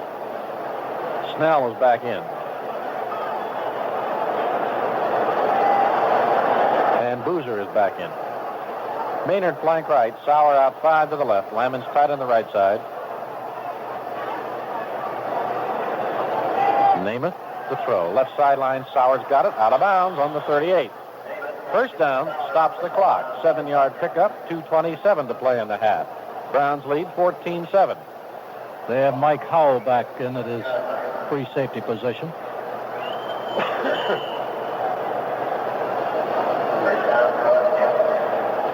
Very few substitutions. Been that necessary one for the Browns, Mike Howell and Fred Summers, and the Jets have made one in their defensive backfield. Other than that, I think that's about it. Changed the two running backs for a couple of plays, the Jets did, and then stuck them back in again. Maynard flank right, Sauer out 5 to the left, Lammons out about a half yard at right end. Namath to throw. Fires hard, intercepted by Houston on the 48 of the Browns. 45-40 of the Jets to the 30, and he's down on the 27-yard line. Tackled by Herman. Jim Houston went way back in the hook area, reached high in the air and grabbed it. 23-yard return. We're down to 2:17 remaining in the first half, and the Browns have a chance to pick up another one on the 27-yard line of the Jets. This time Neiman hasn't thrown his helmet, but he's walking very slowly off the field. Browns out of the huddle. Collins back in, his flank right. Morin out a yard at right end. Hooker out 4 at left end. Give to Kelly. Left guard and tackle, no hold. Fights for about 2. Elliott, Thompson, Atkinson, Biggs all on the tackle. Timeout called. As the 2-minute warning, there's an official timeout on the field. The score, the Browns 14, the Jets 7. Your Mercury dealer would like you to consider one simple thought. Better ideas make better cars. It's as simple as that. Better medium-price car ideas like the 1971 Mercury Marquis. The Marquis starts with the most dramatic styling in the medium-price class, and then adds the best ride ideas from the world's finest cars. The result is a better medium-price car. In the Mercury Marquis, a 429 cubic inch V8 and automatic transmission are standard, plus many other luxuries you normally pay extra for. Underwood Lincoln Mercury at 231 South Market in Worcester can show you a full line of 8 beautiful Marquis models, including 3 elegant Bromes and the luxurious Colony Park station wagon. Ideas make better cars. It's as simple as that. Mercury makes better cars. At the sign of the cat.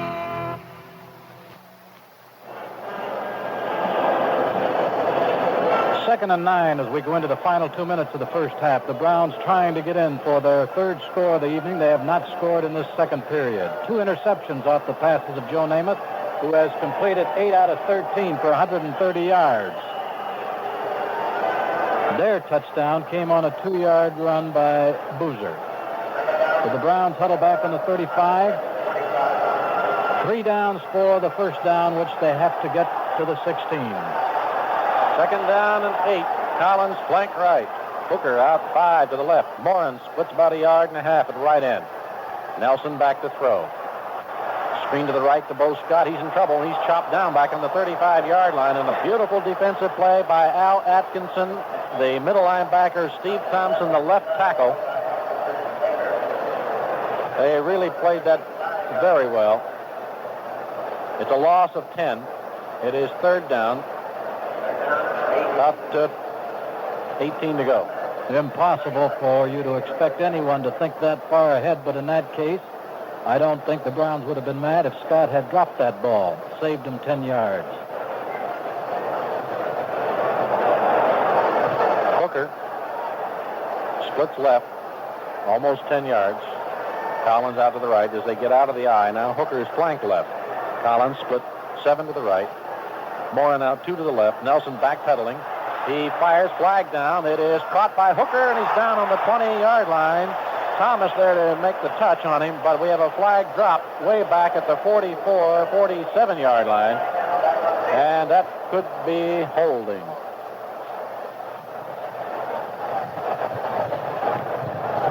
They marked the spot of the foul, the 44. That is going to put the Browns out of field goal range with 1:01 remaining in the half. Browns were down to the 25. Now down to the 20. No, 25.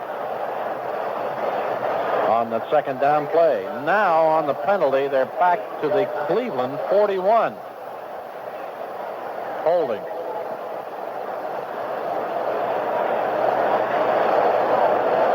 That's the Browns' fourth penalty for 39 yards, 99 yards against the Jets in 8 penalties. Les Clark on the PA says 42 yards to go, and I believe him. Third down. Yeah.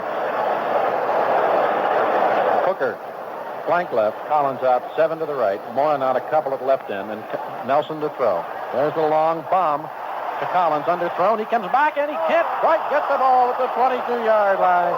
Gary had to swing back after it, made a lunge for it. He had 10 and beaten deep, and he beat him coming back for it. And he just couldn't quite hang on to the ball as he fell to the ground. The Browns will have to punt. Browns missed their golden chance after the interception. They were in field goal range and got themselves out of it. 55 seconds remaining. Cockcroft to punt. Bell and Battle in double safety. Line of scrimmage is the Cleveland 41. Good snap. High wobbly kick. Fair catch. Held by Bell at the 20. A 39-yard punt. No return. And the Jets come on the field with 48 seconds remaining in the half.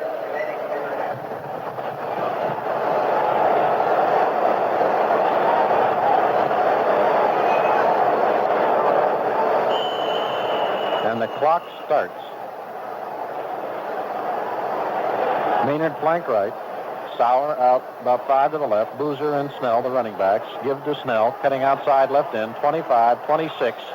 Down at the 26-yard line. Timeout called by the Jets. Tom Butler, who's in the game at right linebacker. No, wait a minute. It's Billy Andrews, 52. At right linebacker who made the stop.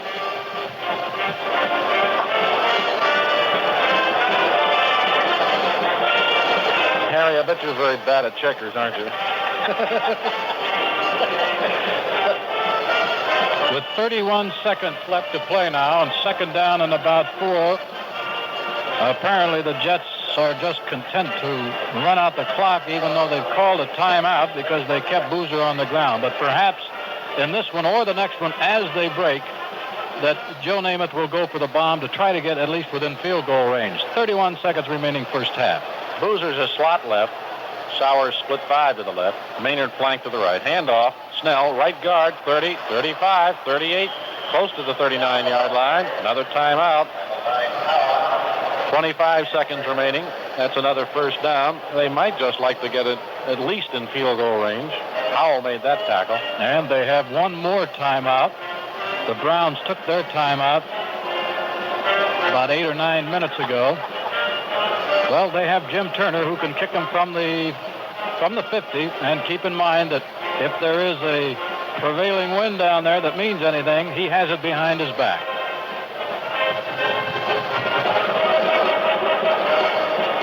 Gary Collins has one of the touchdowns for the Browns, the other one on a 2-yard run by Scott. Boozer from the 2 for the Jets, and that's all you're scoring. And we haven't even had a field goal attempt yet, but we may get one in the last 25 seconds of this first half. Jets have one timeout remaining and 25 seconds remaining. They're trailing by 7. Maynard will flank right. Sauer out 5 to the left. Lammons out about 1.5 yards at the right end. Namath to throw. Sets, fires, middle, dropped by Boozer at the 48-yard line of the Browns. Butler covering it on the play. Tom is now in the lineup. Browns are going with 3 linemen. 4 linebackers. That's 7. 4 defensive backs. Ron Snydow got to Joe Namath, but just seconds late, as is often the case, because most of the quarterbacks will unload it. But he did dump Joe Namath and then helped him to his feet again. 2nd and 10, 20 seconds remaining. Maynard, flank to the right. Sauer out 5 to the left. Namath to throw. Drills in the middle. It is caught by Lammons, flagged down, and he's pulled down at the 48-yard line. flags. That's a 10-yard pickup.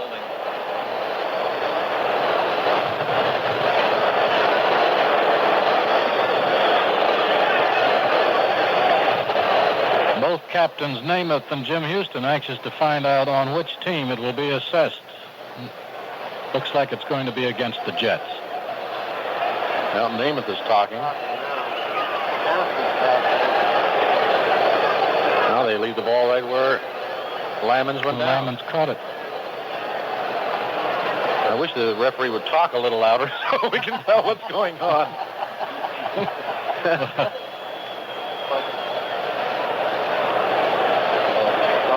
Interference against both teams. Offsetting penalties. Now, wait a minute.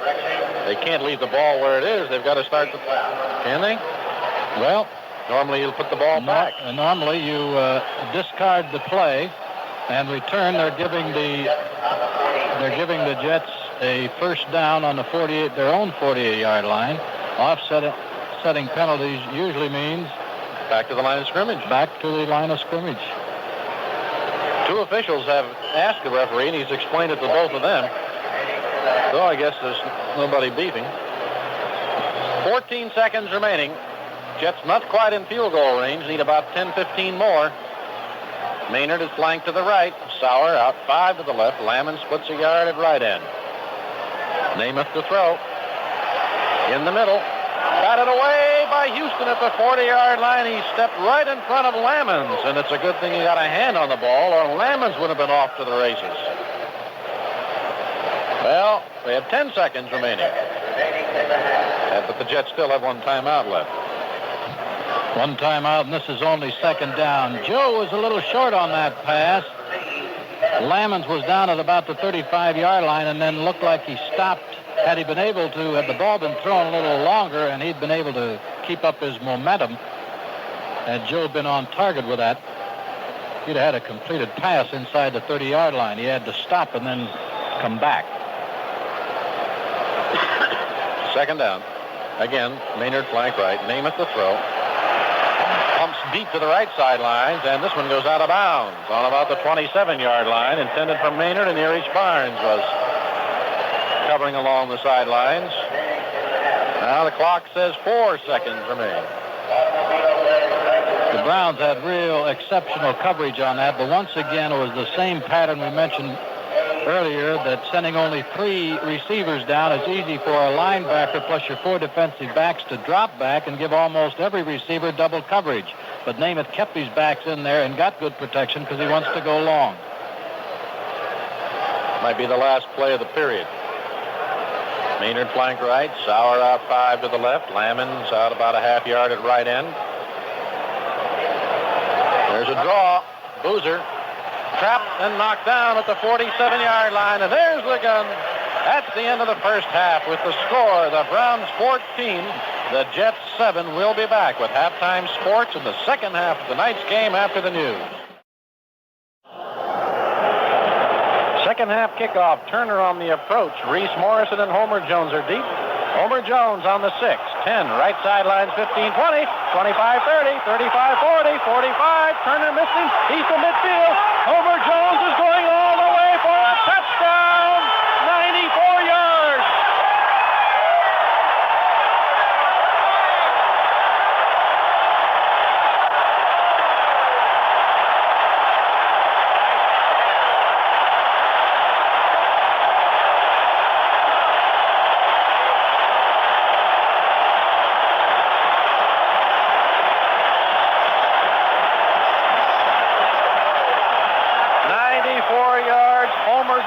First time he's returned to football for the Cleveland Browns. Can you imagine the people out at the hot dog stand saying, I wonder what they're yelling about? Phipps will hold. Cockcroft to attempt the point. The kick. It's good. There's an official timeout on the field to score. The Browns 21, the Jets 7. Nick Amster's clothing in Worcester is right on with the unsuit look, the latest clothing creations for you young men. The SEWS revolution has never been more relevant than right now with the opening of Barney's Inn at Nick Amster's. The latest colors, cuts, and cloths in body shirts, flare bottoms, bells, tank tops, jackets, sweaters, and accessories are all there at Barney's Inn. The whole scene displayed in the open where you can pick and choose, mix and match to suit your own creative tastes for every occasion. Live a little. Use your imagination. Freedom and originality are yours to use in exciting new ways. So do your own thing with your wardrobe at Barney's Inn. Choose from suede cowhides, wool herringbones, denims, cotton velvets, corduroys, skinny rib knits, tweeds, tough threads for you under 30 guys. Go funky formal with the unsuit look at Barney's Inn at Nick Amster's. Make it with a now seen in style. Today's new look geared to the young man who knows what's happening and where it's at. It's all at Barney's Inn at Nick Amster's in Worcester.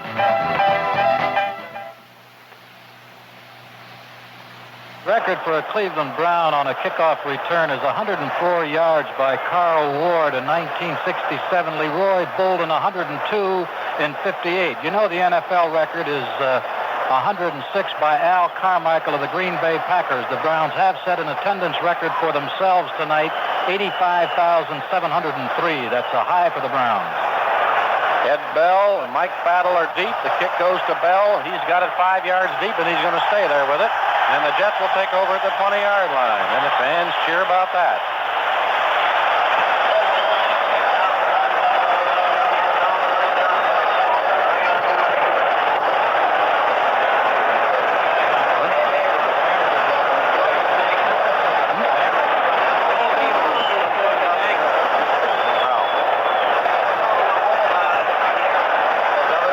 The Jets out of the huddle.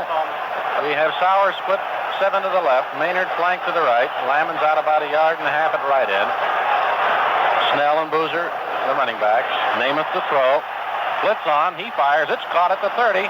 Maynard breaks a tackle by Barnes, hit at the 40 now, and down at the 40-yard line by Ernie Kellerman. That's good for 20 yards. And that's how Namath handles a blitz.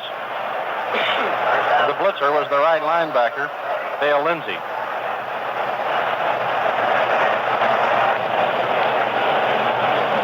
Well, it took Homer Jones 17 seconds officially to run that 94 yards after a lot of the zigs and zags thrown in. And it's 21-7 as the Jets have first and 10 on their own 40. Sauer now flanks left, and Maynard is split 7 to the right. Namath to throw. Drills one. It is Sauer, got it at the Browns 45 and pulled down at the 44 by Walt Sumner. And Sauer had to go up in the air for that one. It's a 16-yard pickup, first and 10. So that touchdown must have made Namath a little mad or angry.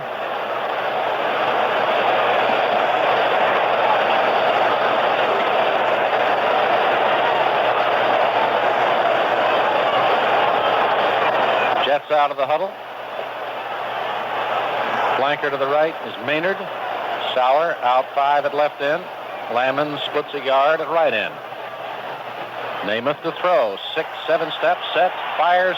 Overthrown at the 30, intended for Maynard. And Barnes was covering on the play. 2nd and 10. The Jets in the first half did a fine job of shutting off the Browns' running game. Kelly had 21 yards and 12 carries. And Bo Scott in 4 tries picked up 2 net.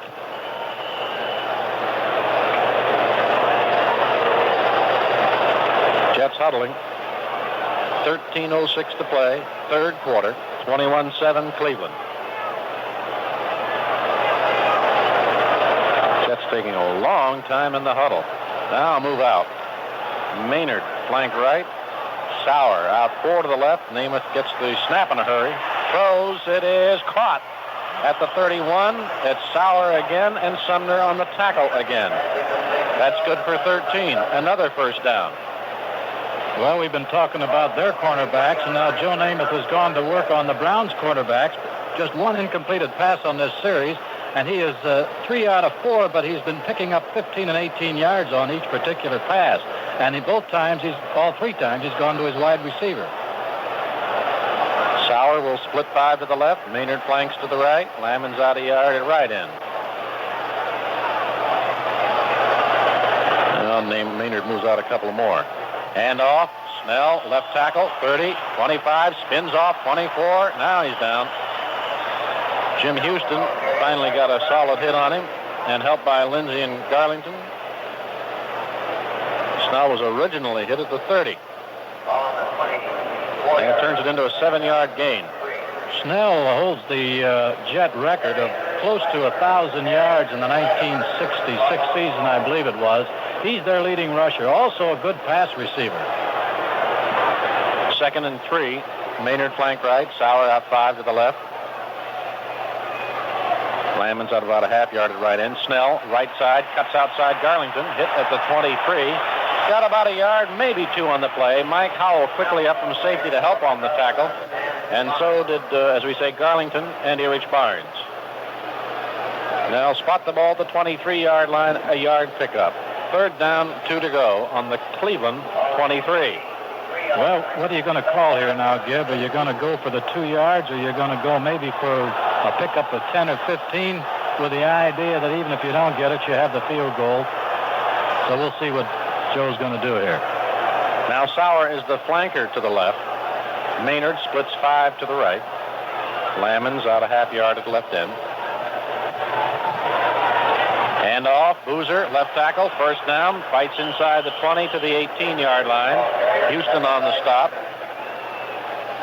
Picking on Jerry Shirk a little bit, the right tackle, Brown's rookie. Boy, no trouble with that one either. When it was 3rd and 2, you would expect perhaps they would jam up the center. But he didn't pick up his 2 yards. He got 5, so now they're down to the 18-yard line. Having moved from their own 20 in just 7 plays. Maynard flanking right. Now Boozer's a slot back to the left side as Sauer is split about 10 to the left. Now Boozer comes back as a running back. Pass in the left flat, caught by Sauer at the 12 to the 10, holds on, and Sumner grabs him, pulls him down at the 5-yard line. 13-yard pickup, 1st down, goal to go. The ball on the Browns' 5-yard line. This Sauer isn't particularly fast, but he's awfully deceptive and has great moves. He had 8 receptions in the Super Bowl, if you'll recall, a couple of years ago. And Sauer is the flanker to the left now. Maynard splits 5 at right end. Lammons out about a yard at left end. 1st down and goal to go.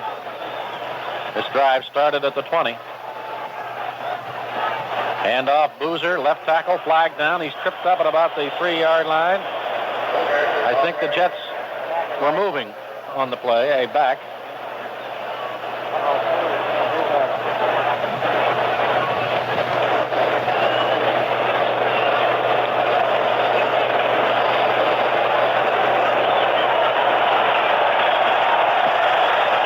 Five-yard penalty to the 10. Back in motion. 1st down and goal to go at the 10-yard line. Here comes a substitution in the Jets lineup. Well, it was Trapp who was going to replace Maynard, Castor rather, but Maynard has the play and Castor goes back off the field. Maynard flanks right. Sauer out 5 at left end. Lammons splits a yard at right end. Give to Boozer, left tackle to the 5. Touchdown.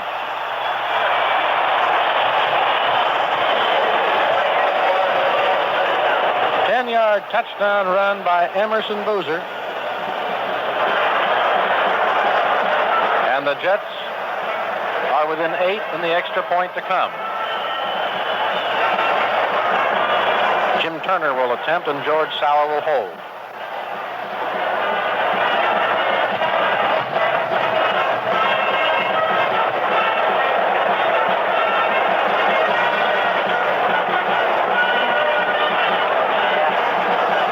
Snap. There it is. Kick is up. It is good. There's an official timeout on the field. The score, the Browns 21, the Jets 14.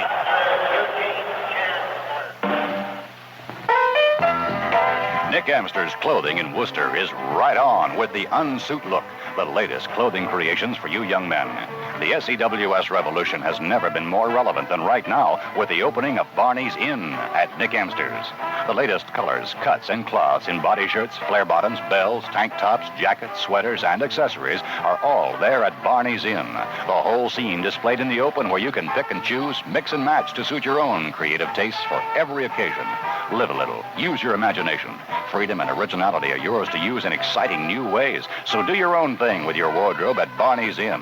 Choose from suede cowhides, wool herringbones, denims, cotton velvets, corduroys, skinny rib knits, tweeds, tough threads for you under 30 guys. Go funky formal with the unsuit look at Barney's Inn at Nick Amster's. Make it with a now seen in style. Today's new look geared to the young man who knows what's happening and where it's at. It's all at Barney's Inn at Nick Amster's in Worcester.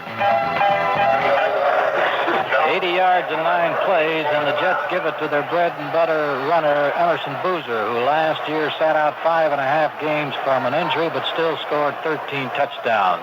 It's a lot of TDs in 9 games. He's the one that usually carries it in. Turner all set for the kickoff now. 7 points separate these two. We're at 9:22 third period. Morrison and Homer Jones are waiting at the 2. Turner's approach, a little short. It's going to Morrison at the 7, 10, 15, 20, 25, 30, 35, and down. Flag. He's hit after the tackle. Down on the 37. Dennis Onkotz made the tackle. It'll cost the Jets 15.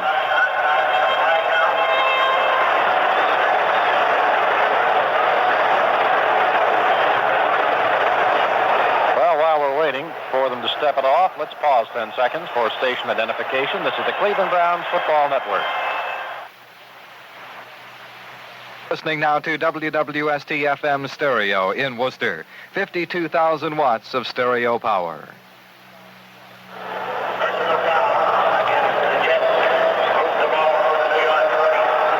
Browns out of the huddle. Starting play on the Jets 47. I formation. Now they shift to the T with Hooker split left. Kelly's a slot right with Collins split 5 to the right. Morin out a yard at left end. Nelson to throw. Left sidelines. Hooker's got it. 42, breaks a tackle to 40. 35, down on the 34-yard line. That'll be a first down. Holloman made the tackle.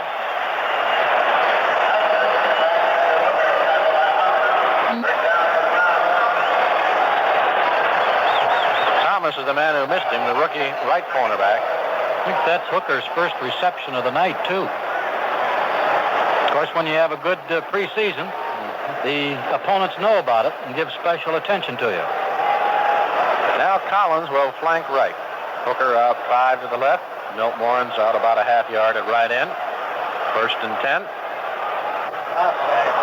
Flags down on the draw. Kelly, 30, 25, down to the 22-yard line. We have a flag on the play.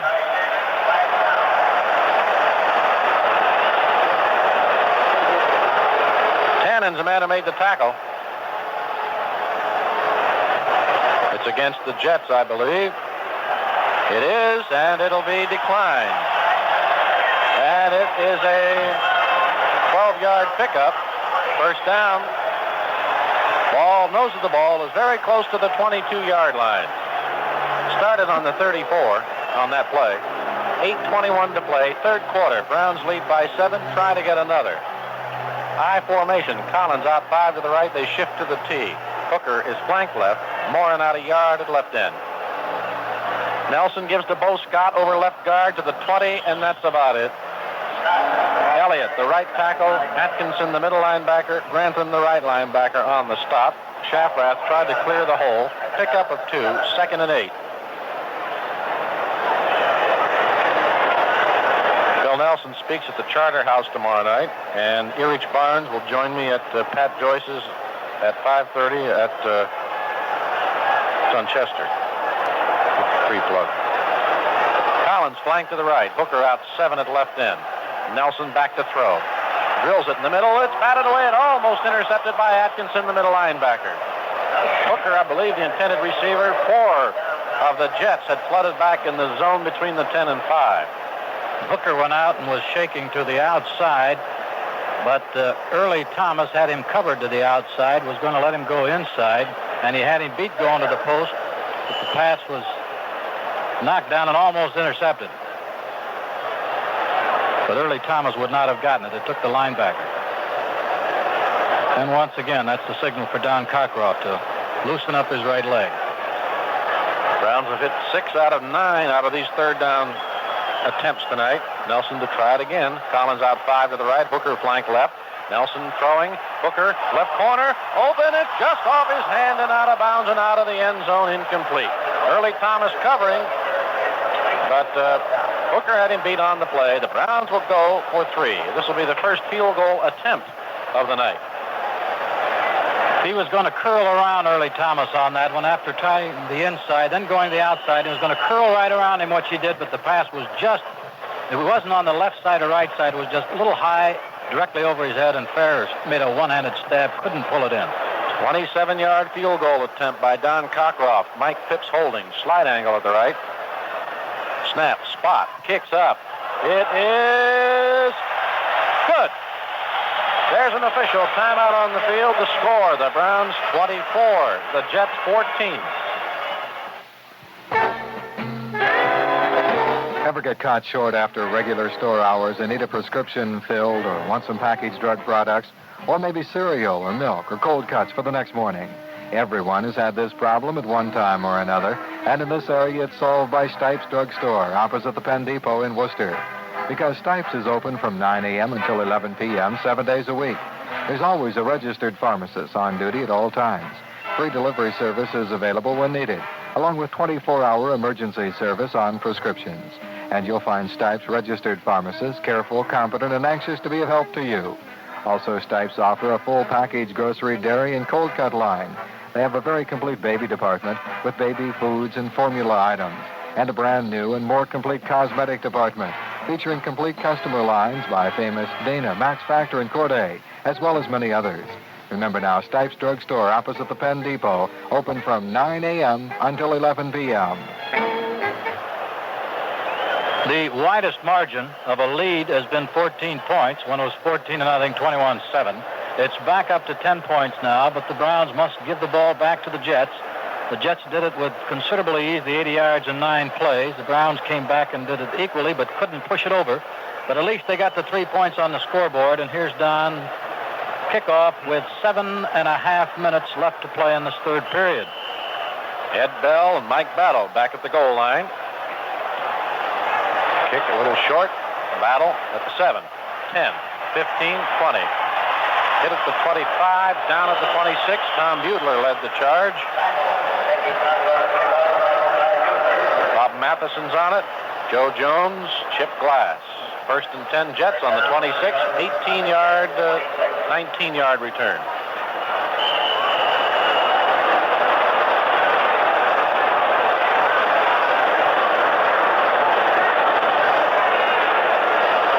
Jets moving out of the huddle. They will have Sauer flank left. Maynard out 5 to the right. Lammons out about a half yard at left end.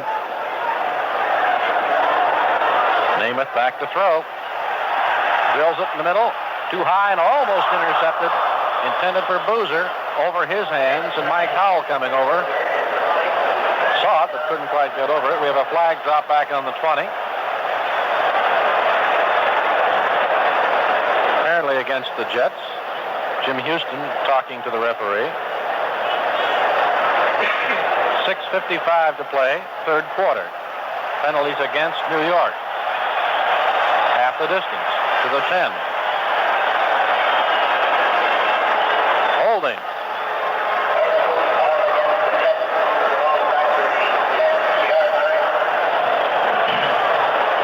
It is first down and 26 yards to go for the first down.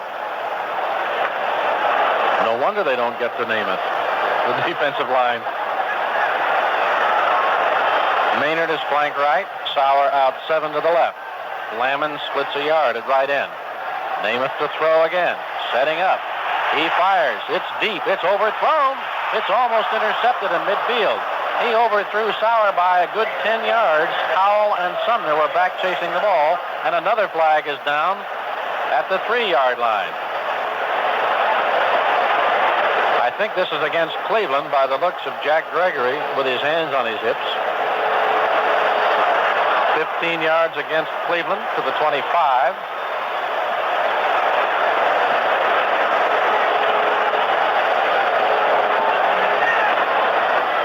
Roughing the passer. And it's called against Gregory.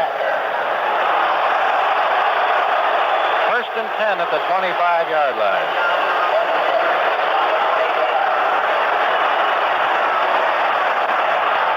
Sauer out 5 to the left. Namath has Boozer and Snell behind him, and Maynard flanked right. And off comes to Snell over left tackle, a gaping hole to the 30, the 35, the 40. Tripped up by Kellerman and Sumner. 15-yard pickup. Rasmussen and Hill, the left side on the block to open the hole. Namath has it. All defense is so conscious of his throwing that it really opens up his running game. Dale Lindsey was ready to take a good shot at Snell, but got a nice block from somebody and took him right out of the picture. Sauer now flanks to the left. Maynard splits 5 at right end. Center says the ball's wet. Oh, they'll get a dry one in. 6:14 remaining, third quarter. Browns lead 24-14.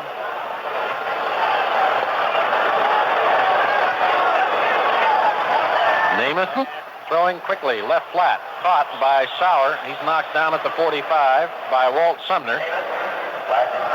5-yard pickup, 2nd and 5. It's been an exciting ball game.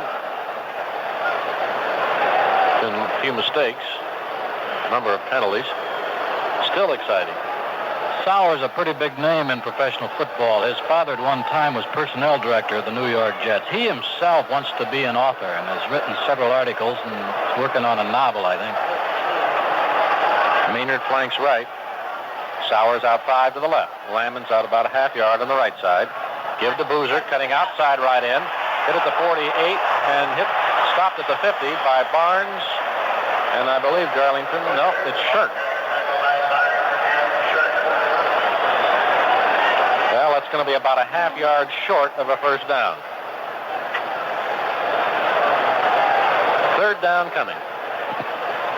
5 minutes to play in the third quarter.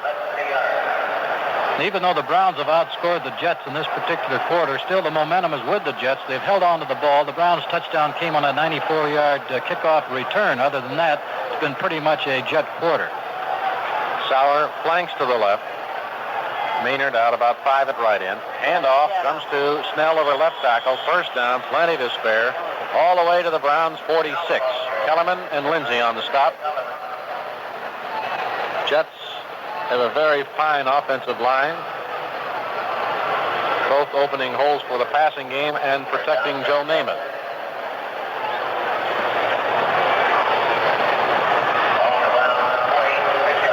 Jets out of the huddle. Maynard is flanked to the right. Sauer splits 5 at left end. Lamon's out a half yard at right end. And off. Boozer, check that. It's Snell over left tackle to the 45 to the 41-yard line. Houston and Lindsey on the tackle. I made that one sound like the Stutter offense, didn't it? 3:49 remaining, third quarter. 2nd and 5. Snell's closing in on a 100-yard game. He's now up to 87 and 14 carries. Maynard is flanked to the right. Sauer out 5 yards at left end.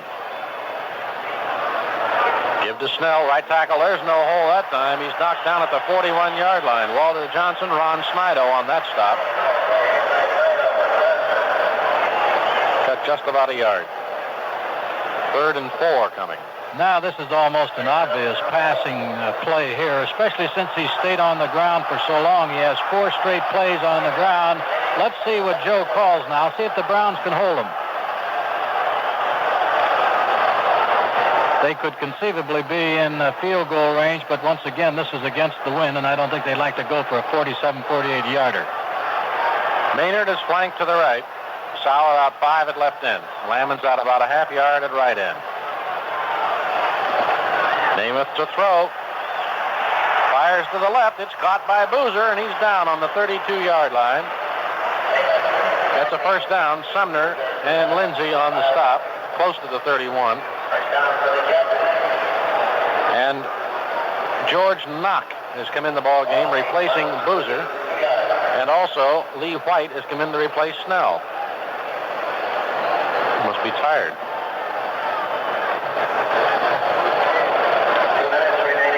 One thing about them, they mix up their runners. One doesn't carry 25 times to 8 for the other. It's 15 for Snell and 11 times for Boozer. Maynard flanks to the right. Sauer out about 4 yards now at left end. Namath the throw. He sets, fires, deep, overthrown at the 5-yard line, intended for Maynard. The Browns had a blitz on, but the Jets picked it up. Dale Lindsay was firing in from the right side. Here's Richard Castor coming in to replace Maynard, who just had a long run. Castor is in for his first play now of the night. Started to come in earlier and was chased back off. Rookie from Jackson State, 6'5", 220, and he flies.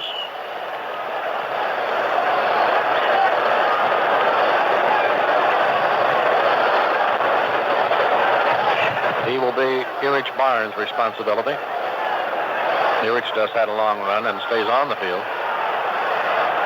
2nd and 10. Castor, flank to the right. Sauer out 4 yards at left end. Lammons out about a half yard on the right side. Namath to throw it again. He's hit. Down. Back on the 43-yard line by Jack Gregory.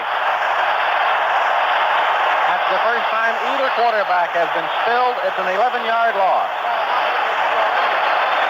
Make it 10 yards. The ball back on about the 42.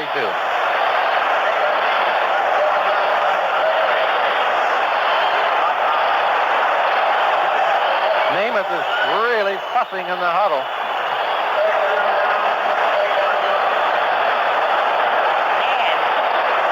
I'm glad we didn't pick up that one.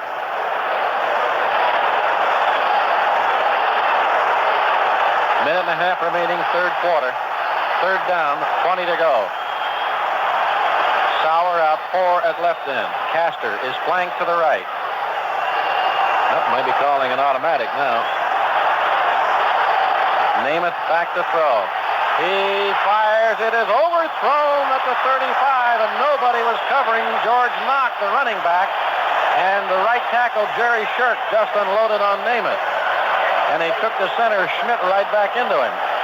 The good thing nobody was on, the ball was overthrown because nobody was covering Mr. Knox. And a big hand for the Browns defense. Jets are going to try a long field goal.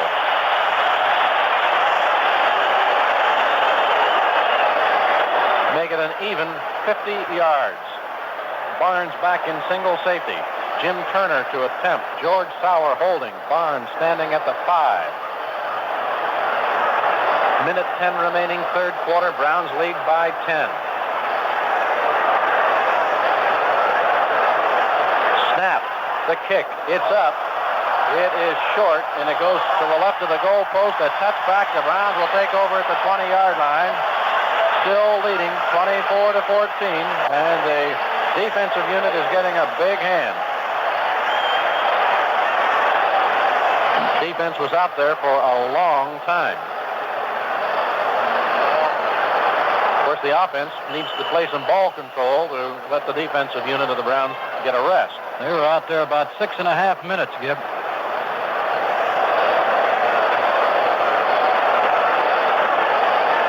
All right, the Browns out of the huddle, starting at the 20. Collins flank right. Hooker splits 8 at left end. Morin out a yard at right end. Nelson fakes the handoff. Throws. It is dropped by Milt Morin at the 32. Holloman covering. Milt seemed as though he turned. He couldn't quite find the ball and fought it for a second. Looked like he was surprised when the ball hit him, and he kind of did some sort of a reaction, a jerk, and all of a sudden he didn't have control of it.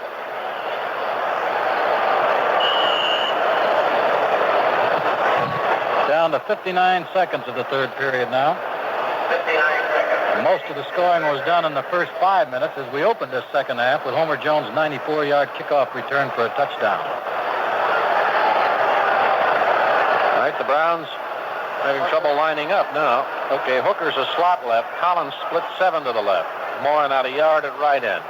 Handoff. Kelly on a dive over left tackle, gets a yard to the 21. Thompson knocks him down along with Atkinson, the middle linebacker. It'll be 3rd and 9. Browns have had no luck running the football. Well, Blanton Collier said he thought one of the big reasons that they won the Super Bowl was their defense. He said it's always been a whale of a defensive ball club, but it always is in the shadow of a Joe Namath or Don Maynard, some of the more glamorous names. But he said they had a tremendous defense, and he thought that the defense won that big game and caused the upset against Baltimore. And the only one big on that line is Biggs at 270. The others are around 245. Kelly now is a slot left. Collins flank to the right. Nelson to throw. He fires. It is caught. Flag down. Morin at the 30 to the 35, and he's down on the 36-yard line. We have a flag drop back on the 13-yard line. Coleman made the tackle. They're going to call it back. Bill Nelson is mad as he kicks the dirt. They're back on the infield part of this stadium here. And if it's following a pattern, it'll probably be offensive holding. And Bill Nelson, after Milt Morin dropped one, went right back to him. From the 21 to the 11, half the distance, holding against the Browns. The umpire usually calls the holding penalties. If it's all by the umpire tonight, he's been busy. John Little, the new defensive left end now, another rookie, replacing Mark Lomas. 3rd down for the Browns. About 23 to go for the first down. 11 seconds remaining, 3rd quarter. Browns really backed up deep now. Collins split 7 to the right. Hooker flank left. Nelson going to throw from the end zone. Drills it deep in the middle to Kelly. He can't hang on to it as it's batted out of his hand at the 26-yard line by Ralph Baker, and he almost picked it off. They both took a swipe at the ball. Neither got it. Browns will punt now from the end zone. One thing about this punt, they only have 4 seconds left to play in this period, and there is a rather strong wind, and Don Cockroft's going to get that advantage. And going into this 4th period now, the Browns will be facing that stiff wind. And remember, we're only 10 points apart in this ball game, and that's 7-3 for the Jets should they choose to, and also get in a position to go for a tie. So Jets probably will put a rush on now. Battle and Bell are the deep men. Snap to Cockroft. They do not put a rush on. Beautiful high spiral. Bell under it. Got it on the 40 of the Jets. Right sideline, 45. Hit hard on the 49 and driven back. Hard tackle by Al Jenkins. And there is the gun. That's the end of the 3rd quarter. With the score, the Browns 24, the Jets 14. A recent consumer study revealed the consumer knows very little about the kinds and grades of lumber on the market. If you happen to be one of those folks, we have a solution for you. Deal with people in whom you have confidence. Someplace like the Worcester Lumber Company. If you take their advice, they'll make it right if a mistake is made. The Worcester Lumber Company carries Wayne garage doors. Louis Carter makes this interesting observation, quote, once you have an electric garage door opener, you wouldn't consider ever being without one. And if you want one, the Worcester Lumber Company will install it for you. It's about time to get that old storm door replaced, too. It'll cost you just $29.95 for the door, and for a small additional fee, the folks at Worcester Lumber Company will install it for you. Yes, if you have any questions at all about building or building materials, we urge you to stop by the Worcester Lumber Company, where the friendly folks will be more than glad to help you with any problems you may have. We suggest you stop at your earliest convenience and avoid the rush. Worcester Lumber Company, opposite the fairgrounds in Worcester.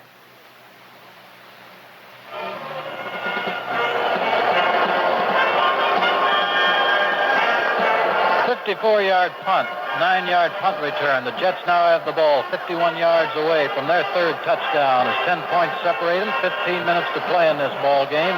It's been a real fine opener for these two ball clubs as the Jets stay on the road for the next 2 games and the Browns hit the road for a single game. The next home game is 2 weeks from last Saturday. It's October 3rd, a Pittsburgh Steelers normal Saturday night visit. And keep in mind the game is a 9 o'clock kickoff time. That's to stay in the same area of kickoff time that these Monday nights are. So if they're going to be a night game, They're all at 9, afternoons at 1. Castor still in as the flanker for the Jets. He's flanked to the right. And Sauer is split up 8 to the left. Give to Snell. Now they're holding left tackle to the 40, 35, down on the Browns' 32-yard line. Billy Andrews made the tackle. He's the new right side linebacker. 19-yard pickup again for Snell. That puts him over 100. The Jets, after 3 quarters, had run 53 plays to the Browns' 40. And the Jets control the ball now. Castor is split 7 to the right. Sauer is flanked left. Lammons tight on the left side. Handoff to Boozer, left tackle, 30, 28. Lindsey on the, Lindsey Garlington rather, on the tackle, along with Powell. Snell is going out of the lineup. Lee White is coming in as one of the running backs. Boozer stays in. That was a 4-yard pickup, and Boozer is averaging 4 yards. As I mentioned, he is the man that just will 4 and 5 yard you to death and give it to Snell for the long gains. Castor flanked to the right. Sauer out 5 at left end. Handoff. Boozer on a dive down to about the 35-yard line. Walter Johnson on the tackle. 25-yard line, rather, not the 35. It'll be third down, about 3. 13:30 remaining in the ball game. Namath has connected one way or another 4 times out of the 9 third down situations. Castor flanked, split to the right by 7. Sauer is flanked to the left. Handoff, Boozer, left tackle, dives close to the 22, close to the first down. Billy Andrews on the stop. Well, he's a load, isn't he? He is, and how often would you see a quarterback in this position stay on the ground and go with the same runner when you have a runner with Snell's capabilities, but instead of giving it to him, he gave it to Boozer for 3 straight carries, and here comes the chain gang. Looks like they may have it, too. First down. And Boozer's gone out of there. Knock is in the replacement. You know, Boozer only weighs 195 pounds? Well, I don't believe that. He looks like he's 205, 210 at least. The running backs now are Knock and White. And 5'11" to boot. Browns lead by 10, fourth quarter, 12:40 remaining. Jets out of the huddle. Castor, flank to the right. Sauer out 5 at left end. Lammons out a yard at right end. On the draw, Knock is hit at the line, hits it now at the 20 and down at the 19-yard line by Walter Johnson. They couldn't keep him in the backfield. Andrews hit him first. Pickup of 3. 2nd and 7. Namath keeping the Browns defense guessing. Third quarter, he passed more than he ran in one drive. Now he's staying on the ground. Castor flanked to the right. Lammons out a yard at right end. Sauer splits 5 to the left. Namath hands off to White. Cutting outside the end. 19 out of bounds at about the 18-yard line. Billy Andrews strung the play out to the sidelines. Walt Sumner then got him out of bounds, and Sumner is hurt out of bounds on the far sidelines. His ankle, I believe. He's calling for some attention. The Browns see it and send Freddie Summers out on the field, but the Browns are going to have to take a timeout. Walter hurt the ankle as he collaborated on the tackle. Now he's standing up. Favoring the right side, and I believe it's the knee. Leo Murphy and Tipolito are in between our line of sight and Walt Sumner, but I think they're working on the right knee as Ernie Kellerman comes over to rejoin the huddle. Freddie Summers is in there. Freddie is one of 6 defensive backs, the other being rookie Richie Stevenson, and Freddie works out as both a safety and a cornerback. And then, of course, they have a couple of defensive backs on the Cavs squad. Tom Shane and Ben Davis. Walt is still standing on the far sideline and now is jogging back into the huddle.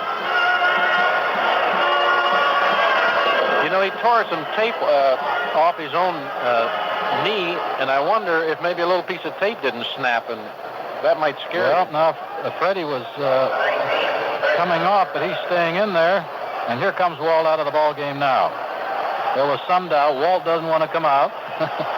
Everybody wants to play, of course, but he's coming out now, and Freddie's in there at right cornerback. And the Jets in this half have controlled the ball 26 plays to the Browns 8. Boozer and Snell back in as the running backs. 3rd down and 7 for the Jets. Ball on the Browns' 18-yard line. They have a slot formation to the left. Back to throw goes Namath. Fires.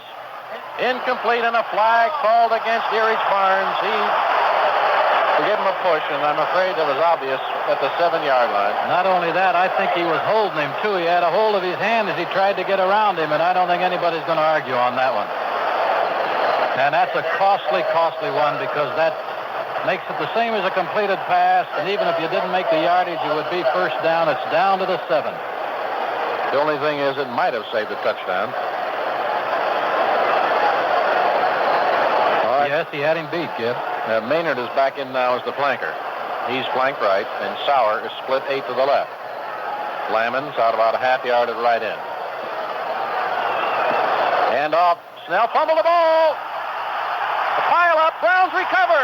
Browns get the ball.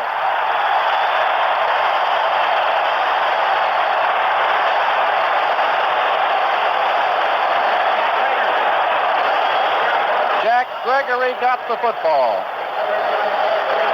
I believe, Jim, that might not have been a good handoff. I don't think he had control of it. I don't either, Jim. But that ball was on its way out of his control before he even hit the line. Now, I believe the interference was a big play there because, as I say, it probably saved a touchdown. Well, time will tell. Collins flanked to the right. Hooker out 5 at left end. Morin out about a half yard on the right side.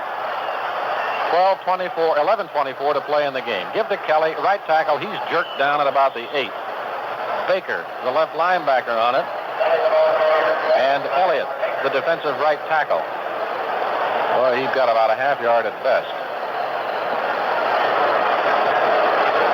Now, the Browns would like to, first of all, get out of the hole and keep the ball for a while and run out some of the time.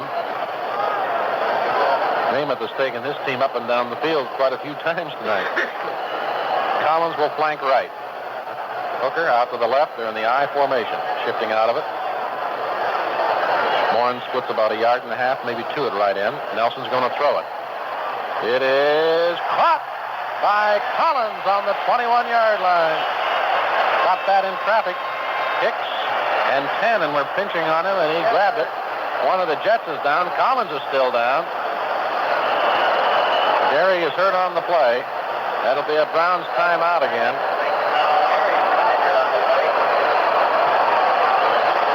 There's one of the reasons you have Gary Collins in there, whether he is injured slightly or not, because he can sure catch it in traffic. He's a big muscle man, and he just loves to have people hang on him because he just kind of shoulders them away. He is moving on the ground, but the doctors are keeping him down. We cannot see what it is because the players are in our sight. One of the men who tackled him doesn't feel too well, but he is up. I think Gary, I would imagine, from the type of collision, might have been hit with somebody's knee in the helmet. Well, they have his helmet off now, and they're keeping him on the ground, but as I say, he is moving. I told you that Gary went in with a slight hamstring pull, which happened 10 days ago. They kept him out of the Giant game last Saturday night. Jim, you swing your binoculars 5 yards to the left. That 10 and the rookie cornerback is also down and being administered to by the Jets doctor. Now he's getting up. Now he's just getting up. And as we say, Hicks was bending his shoulder for a while. They're trying to flex his arm, so he was in the middle of that, too. All 3 of them. Now Gary is sitting up. Now Gary is getting up. So all 3 of them was quite a collision, and here comes Gary, accompanied by a couple of doctors and a couple of trainers.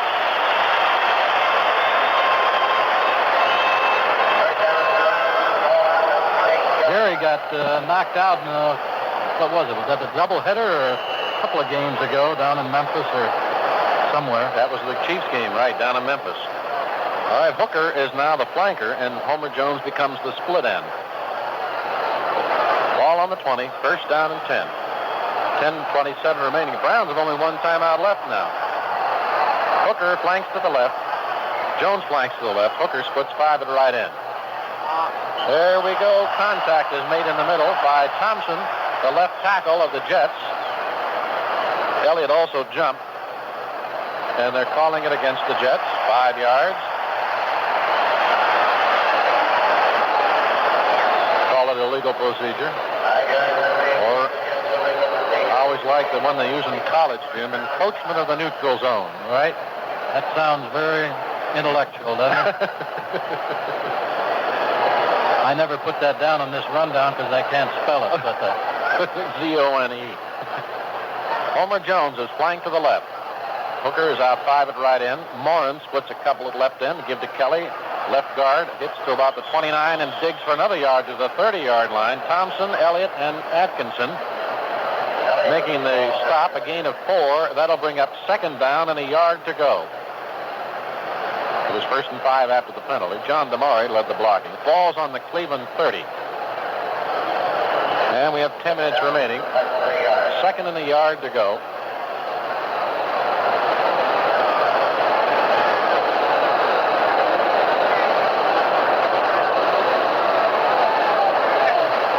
Hooker flanks to the right.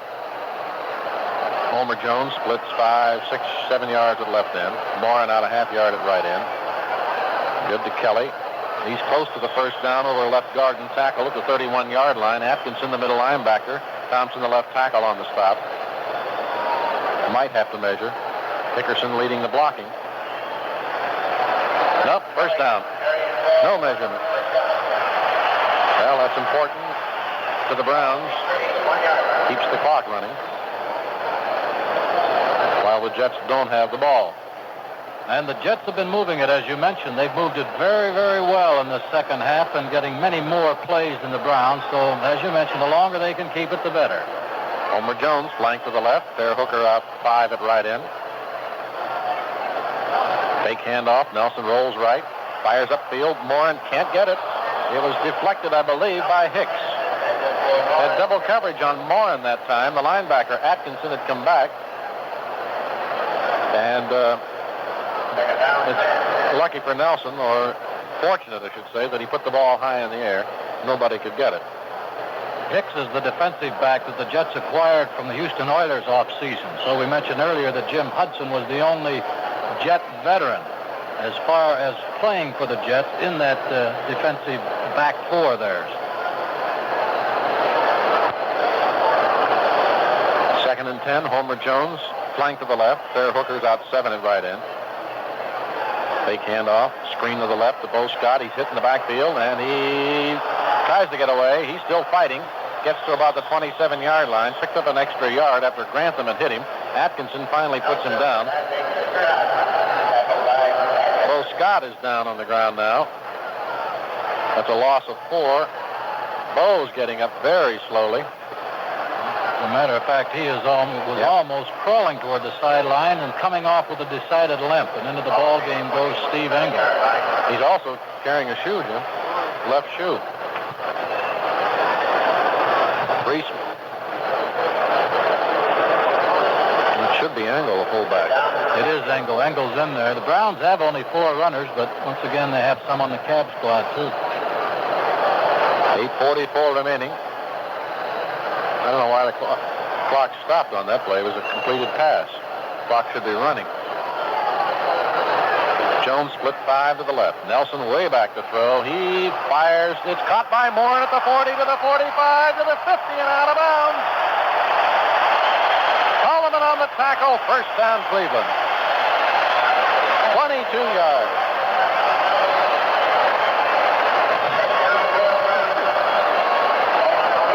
Becoming a favored pattern of Bill Nelson's to Milt Morin, and this is not a short one either. This is a deep pattern for the tight end who came from lining up strong left, crossing over the middle, and he caught that outside the 45-yard line.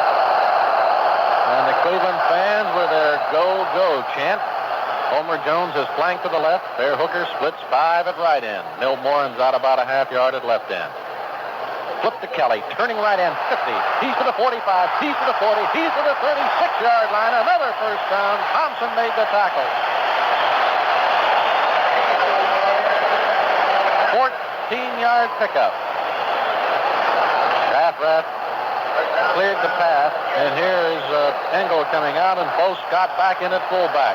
Jim, the Browns had about 11 minutes left, I think, when they started this drive, so they've had about 4 minutes already. That's right. This is a tough football game, too, Gib. Boy, they're taking a beating in there. What they don't see also is after Nelson passes, he's usually being hit, and people will take their eye off of him because they want to naturally watch the ball.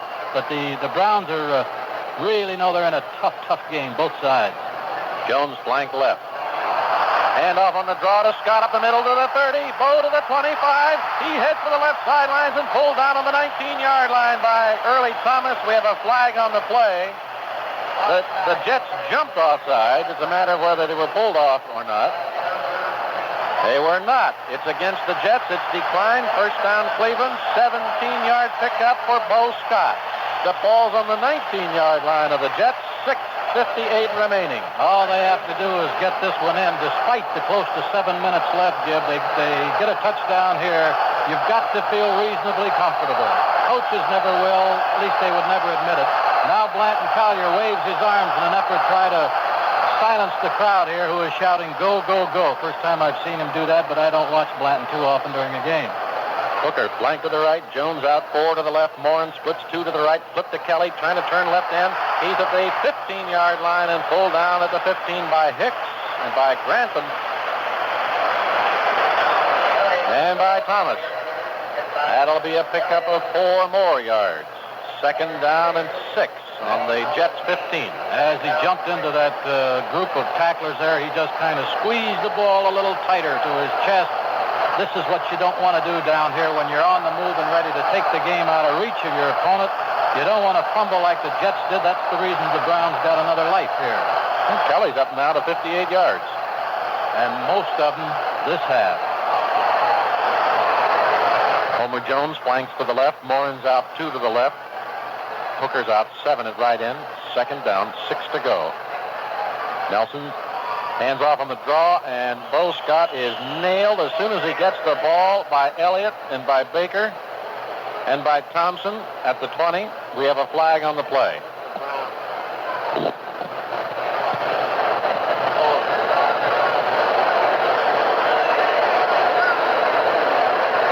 Backfield in motion. Cleveland declined by the Jets. Now it is third down. 11 to go at the 20. Down below, Don Cockloff has his place-kicking shoe on. That's the square-toed shoe, and he now puts the helmet on in case he's needed. The Browns need 11 yards for the first down, 20 for a touchdown. 6:03 to play. Browns lead by 10 points. Hooker flanks right. Morin's out 2 to the right. Homer Jones splits 5 at left end. Nelson to throw. Sets. Fires, flag, dropped down, the holding on the play.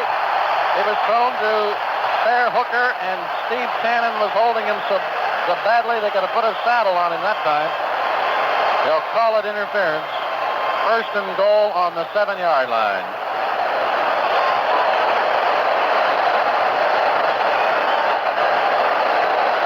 That takes the Jet penalties up to 155 yards. They've had 16 of them. For 155, they call it pass interference on the 7 as Gibb called, so it's first and goal to go. We're now at the 5:57 mark. Put it in, Browns, and you can relax a little. First and goal on the 7, 5:57 to play. The Browns come out of the huddle with Homer Jones flanked to the left, and the ends are in. Nelson gives to Bo Scott. Trying to turn the corner, hit at the 10. He's going to be thrown out of bounds at the 11 by John Little, the rookie defensive left end who just came in on that play. It is second and goal at the 11. The Browns' sweeps have not been working except on those quick flips. And Scott on that one got too far behind his interference. His interference was out in front of him about 6 yards, and that's too much. Allowed the defensive man to come in between him and get to Scott before he even got to the line of scrimmage. But they're still in good shape. Second and 11 now. field goal, as you know, you can add, would be a 13-point margin. It means a win for the Jets would necessitate 2 touchdowns. Hooker splits 5 to the right. Jones, flank left. Nelson to throw. Sets. Fires. It is overthrown at the goal line, intended for Milt Morin. Holloman was covering on the play. Hicks was with him. Had an eye on Bo Scott at the time. Bill Nelson didn't see him. Bo was wide open. Oh, he was. He was wide open at the 10. Then he cut right in underneath the goal post, and he was open. But as we've observed so many times up here, Gib, it's real simple for us. You ever notice at practice, Jim, standing behind the offense, you can't see anything. All you have to do. Terrible place to view a ball game is from down on the field when you're playing. It always amazes me why some people who are close to ball clubs get field passes and go down there and watch it. I think that they'd rather be seen rather than watch the game themselves. Both ends split. Jones flank left. 3rd down. Nelson throwing in the middle. Dropped by Milt Morin at the 5-yard line. Hicks was covering him. The Browns will go for the field goal. Of course, that would not have been a touchdown anyway. Milt, he caught the ball, had 2 men with him. The clock stops at 5:44, Gib. Still lots of time the way Joe Namath runs it. Browns had it for over 5 minutes in that drive. Coach Kickoff, we take something for granted. He has to make this. 18-yarder angle right at the hash mark. Mike Phipps holding. Snap, spot, kicks up. It is no good. It's off to the right. There's an official timeout on the field with the score, the Browns 24, the Jets 14. Finally, someone has built a small car a better way. One with all the best small car ideas like low price, simple maintenance, great gas mileage, easy handling, but Better ideas make better cars. It's as simple as that. we add better ideas like big car styling and big car zip. The car, the all-new Mercury Comet. Comet, with a peppy 170 cubic inch standard 6 and styling that looks as good as the big cars. Mercury Comet. Go for the 6 or a big V8. Pick 2 doors, 4 doors, or the bucket seat GT. See the Mercury Comet at Underwood, Lincoln Mercury, 231 South Market Street in Worcester. It's the lowest priced Mercury you can buy. Better ideas make better cars. It's as simple as that. Mercury makes better cars. That's the sign of the cat.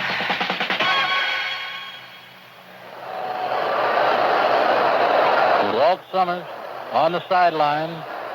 Freddie Summers, number 20, is in at his position. And you can expect Mike Howell to shade himself over to the right to help out Freddie, who hasn't had too much game action in that particular spot. Walt seems to be all right, but he's on the side.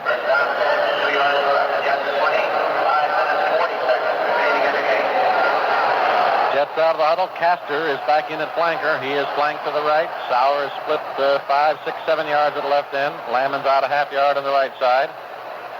Namath back to throw. He fires. It is caught up at the 30. Boozer to the 35. I tell you, I think Namath threw that one almost sidearm to get rid of it in a hurry. But it got there. Andrews and Houston on the tackle. First down for the Jets. Pick up of about 14 yards. They'll mark it a little over the 34-yard line. 5:15 remaining. Jets trail by 10. Castor will flank right. Sauer out 5 at left end. Lamon splits a yard at right end. 5 minutes remaining. Namath to throw. Fires. It is caught by Castor at the 50, and he's pulled down by Kellerman on the Browns' 48-yard line. 17-yard pickup. 1st and 10 for the Jets. On the move. Of course, they got to fight the clock, too. How would you like to be tuned in on the conversation between Mo Gillespie along with Howard Brinker and along with who's the linebacker, Eddie Ulinski, and all those men on defense trying frantically to stop this man who is now really showing that he is Joe Namath, the man who is so accurate. Namath back to throw again. He fires. It is caught. Sauer at the 35, down on the 34-yard line by Fred Summers and by Andrews. Pick up of 14 yards. First down again for the Jets at the 33-yard line of the Browns. 4 minutes remaining. Namath hasn't scored yet, and he still has to fight the clock. Taking them from the 20 down to the 33 in 3 plays, all completed passes. Browns, of course, prefer to give him the short one. At least make him earn it. Well, they'll stop the clock to get a dry ball in. The referee, I think, has informed them the clock's going to start. It does. They did not get the clock stopped except to change the ball. If this were asked to Gibb, I think they'd be changing balls on every other play. Right. Castor flank to the right. Sauer out 5 to the left. Lamon's out a yard at right end. Namath to throw. He fires deep. Touchdown to Sauer. 33 yards.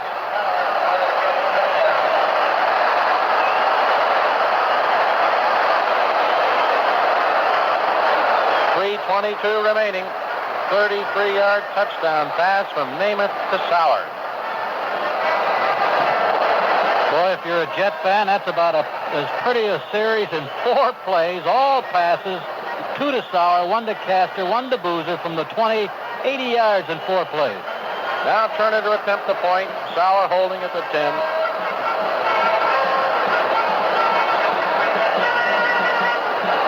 Snap, spot, kicks up. It's good. There's an official timeout on the field. The score, the Browns 24, the Jets 21.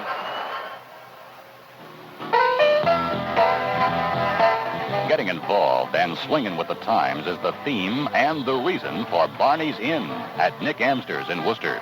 Barney Lehman has the reputation of being in the know when it comes to the latest, most up-to-date styles for men of all ages. And right now, the SEWS revolution is right on, brother, for all you young men with Barney's Inn, featuring the unsuit look. You don't have to spend a bundle to look like a million.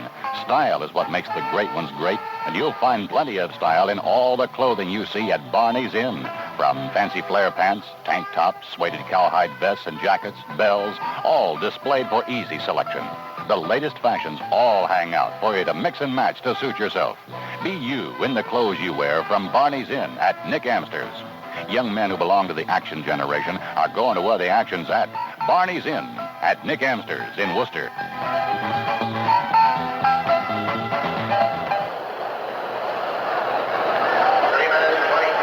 Joe Namath has just recorded his 17th game, passing for 300 yards or more. Unofficially, he stands at 303, 18 out of 30. Johnny Unitas has 25. Joe hasn't been around nearly as long, so you know what that particular statistic means. Jim Turner now, ready for the kickoff. Will he onside it or not? Nope, he hit it. And it is Homer Jones at the goal line, 5-10.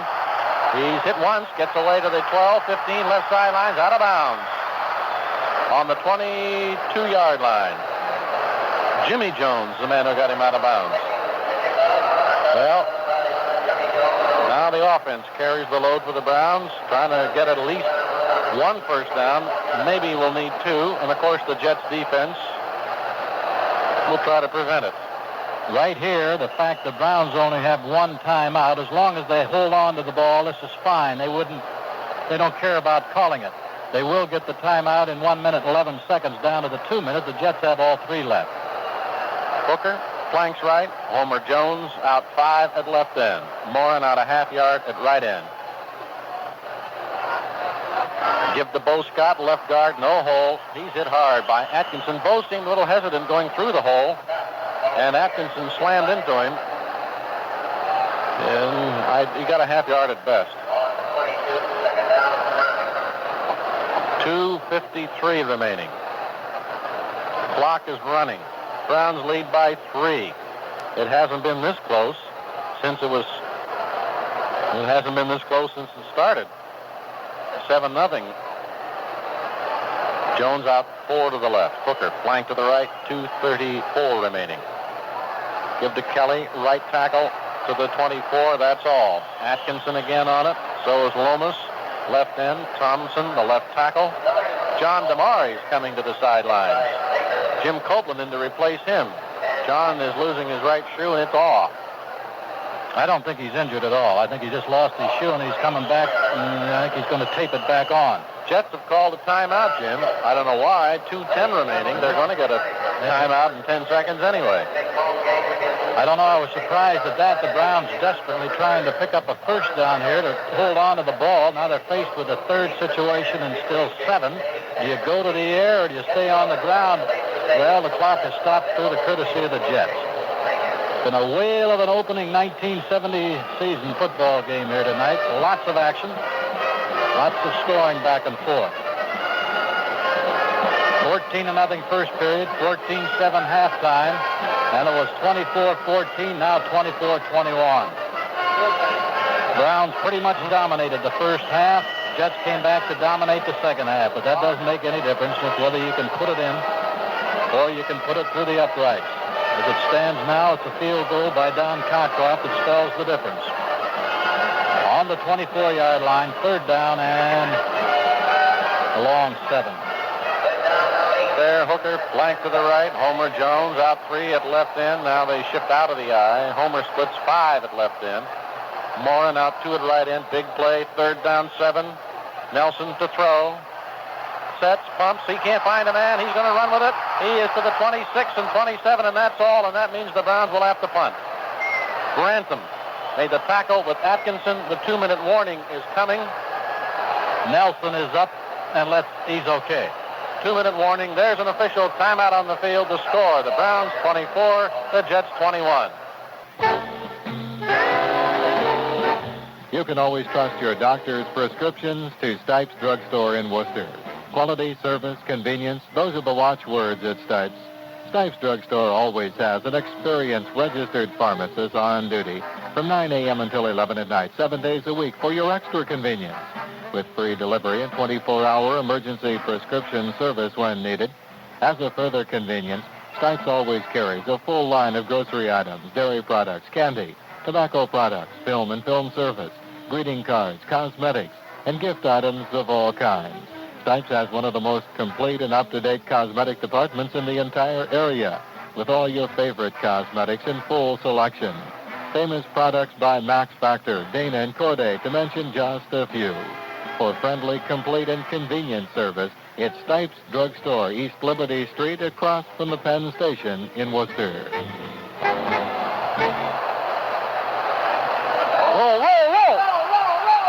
On the punt, the ball is picked up by Battle at the 10-yard line. He's hit at the 3, and he's down on the 2-yard line. He made a bad decision to pick up the ball. He let it bounce. He called for the fair catch and let the ball hit at the 30, and it rolled all the way to the 10. Battle picked it up at the 10-yard line and finally got nailed. They'll mark his forward progress at the 4-yard line. I'll tell you, I think he thought that ball was going to go out of bounds because it was mighty close to the near sideline between the 25 and 20. That was definitely a Cleveland bounce, and he picked it up on the 10 and went back to the 4. 63-yard punt. Jets starting at the 4 with 1:38 remaining. Namath is running with the ball around the left sidelines, and he's knocked down at the 4-yard line. It must be a mix-up on the play. I see Matt Snell looking to Emerson Boozer and holding his hands out as if to say what happened. It's a yard loss for Namath. He turned around to hand it off, and nobody was coming. The back, I don't know whether it was Snell or Boozer, was just sitting there. Get a break after this play. Clock's running 1:20. Jets are 97 yards away from winning it. Browns lead by 3 points. The Jets huddling in the end zone. 2nd and 11. Walt Sumner's back in at right cornerback. Castor is the flanker to the right. Sowers splits 5 to the left. Lammons out a yard at right end. Namath in the end zone. Drills it. It batted away in the end zone by one of the Browns linemen. I think it was either Gregory or Shirk, Jim. I think it was Shirk. Let's take 10 seconds for station identification. This is the Cleveland Browns Football Network. High school, the College of Worcester, Ohio State Buckeyes, and Cleveland Browns football on WWST FM stereo in Worcester.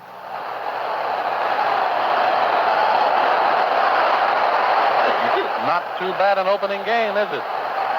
53 seconds left. 3rd and 11. Jets on their own 3. Castor flanks right. Slot back to the left is Boozer.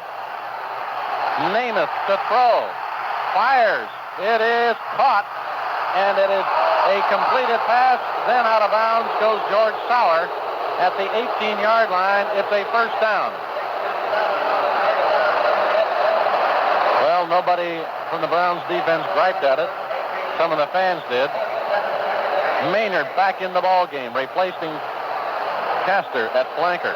Now they've got to be sorry they called that timeout. They still have 2 left, but they can always use another one, and they're at the 47-second mark. Browns, of course, will try not to allow the deep pass, I assume.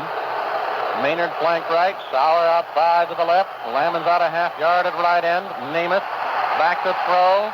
Fires in the middle. It is intercepted by Billy Andrews on the 25-yard line. Andrews to the 20, 15, 10, 5, touchdown Cleveland.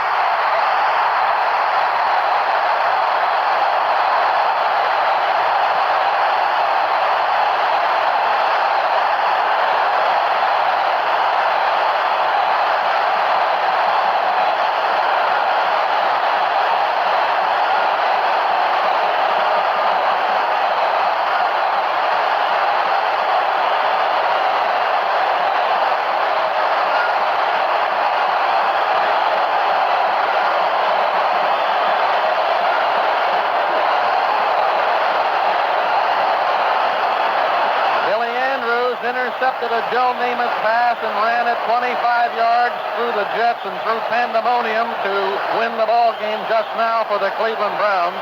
Mike Phipps holding, and Don Cockroft will tack on the point. It's up. It's good. We have 35 seconds remaining in the ball game, and the Browns lead 31-21 in a breather. Another one of those cakewalks, Jim, that we constantly refer to up there. 31-21 now. Billy Andrews, who is not among the starting unit in the defensive backfield. And his position is backing up John Garlington as the left linebacker. He came through with the interception, and I can't recall that Billy has ever intercepted one before. Make it Dale Lindsey. He backs up on the right side. But I would have to assume that that is Billy's first touchdown as a member of the Cleveland Browns. But we'll probably have him. We'll try to get him on the air. I'm sure he'll be surrounded by gobs of reporters, but we'll try to have him as one of our interviewees on our locker room report, which is going to follow in about 10 minutes. 35 seconds now. Don Cockroft giving it back to the Jets. Bell and Battle are deep. It's well hit. Battle taking it 4 yards deep, drops it, picks it up, now stays there with it, and the Jets will start at the 20. And that absolutely used up no time, because in the last 2 minutes you wait for the ball to hit the receiver and for him to start running. He did not run, so it didn't use up any time.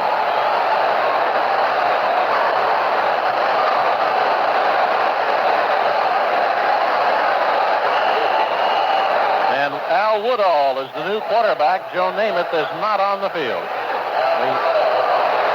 Among other things, there's no reason for the Jets to get Namath hurt, because he can't win it with 35 seconds. Exactly. They're very wise. So Woodall will run the ball club the last few plays. And he has the 2 new running backs with him also, White and Knock. Joe Jones hits Woodall, and he is down. Gregory helped wrap him up. Joe Jones hit him first. Then Jack Gregory put the icing on it. That's back on the 11. It is a good thing Namath was not in, although he's getting his knees banged up. Clock shows 8 seconds. Now it shows 28 seconds. Didn't miss by much.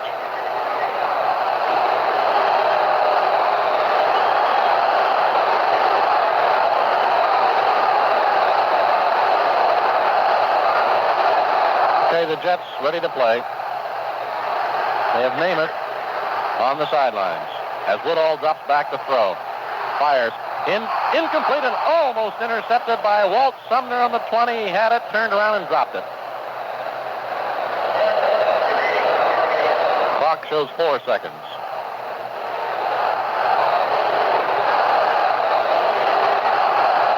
Well, the fans are kind of giving it to Namath now. not completely necessary. He's defeated. That's enough. Ball's on the 11-yard line. Time for one more play.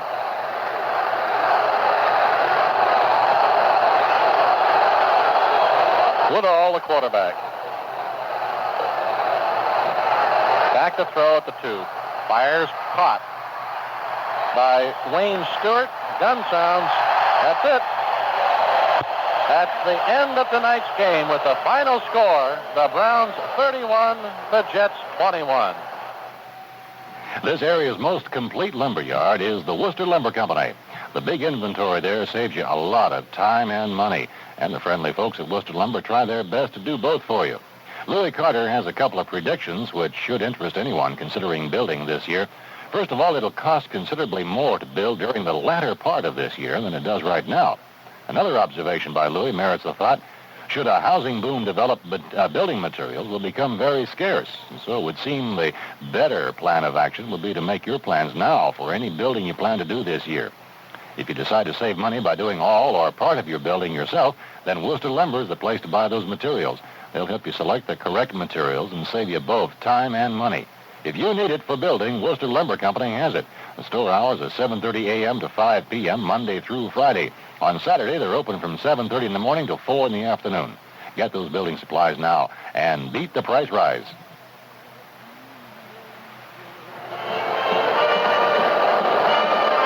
Well, the Browns opened the 1970 season with a 31-21 win over the New York Jets, and it went right down to the final minute before it was decided. So history has repeated itself as the Browns opened in the All-America Conference with a victory, joined the National Football League in 1950 with a victory, and now in the new merged league as a part of the American Conference of the NFL, open it with a victory. And it should be noted that Weeb Eubank, the losing coach for the Jets, walked out to midfield to shake hands and exchange a few greetings with his old friend and the winning coach, Blanton Collier, after this game tonight. A record crowd for the Browns, 85,703.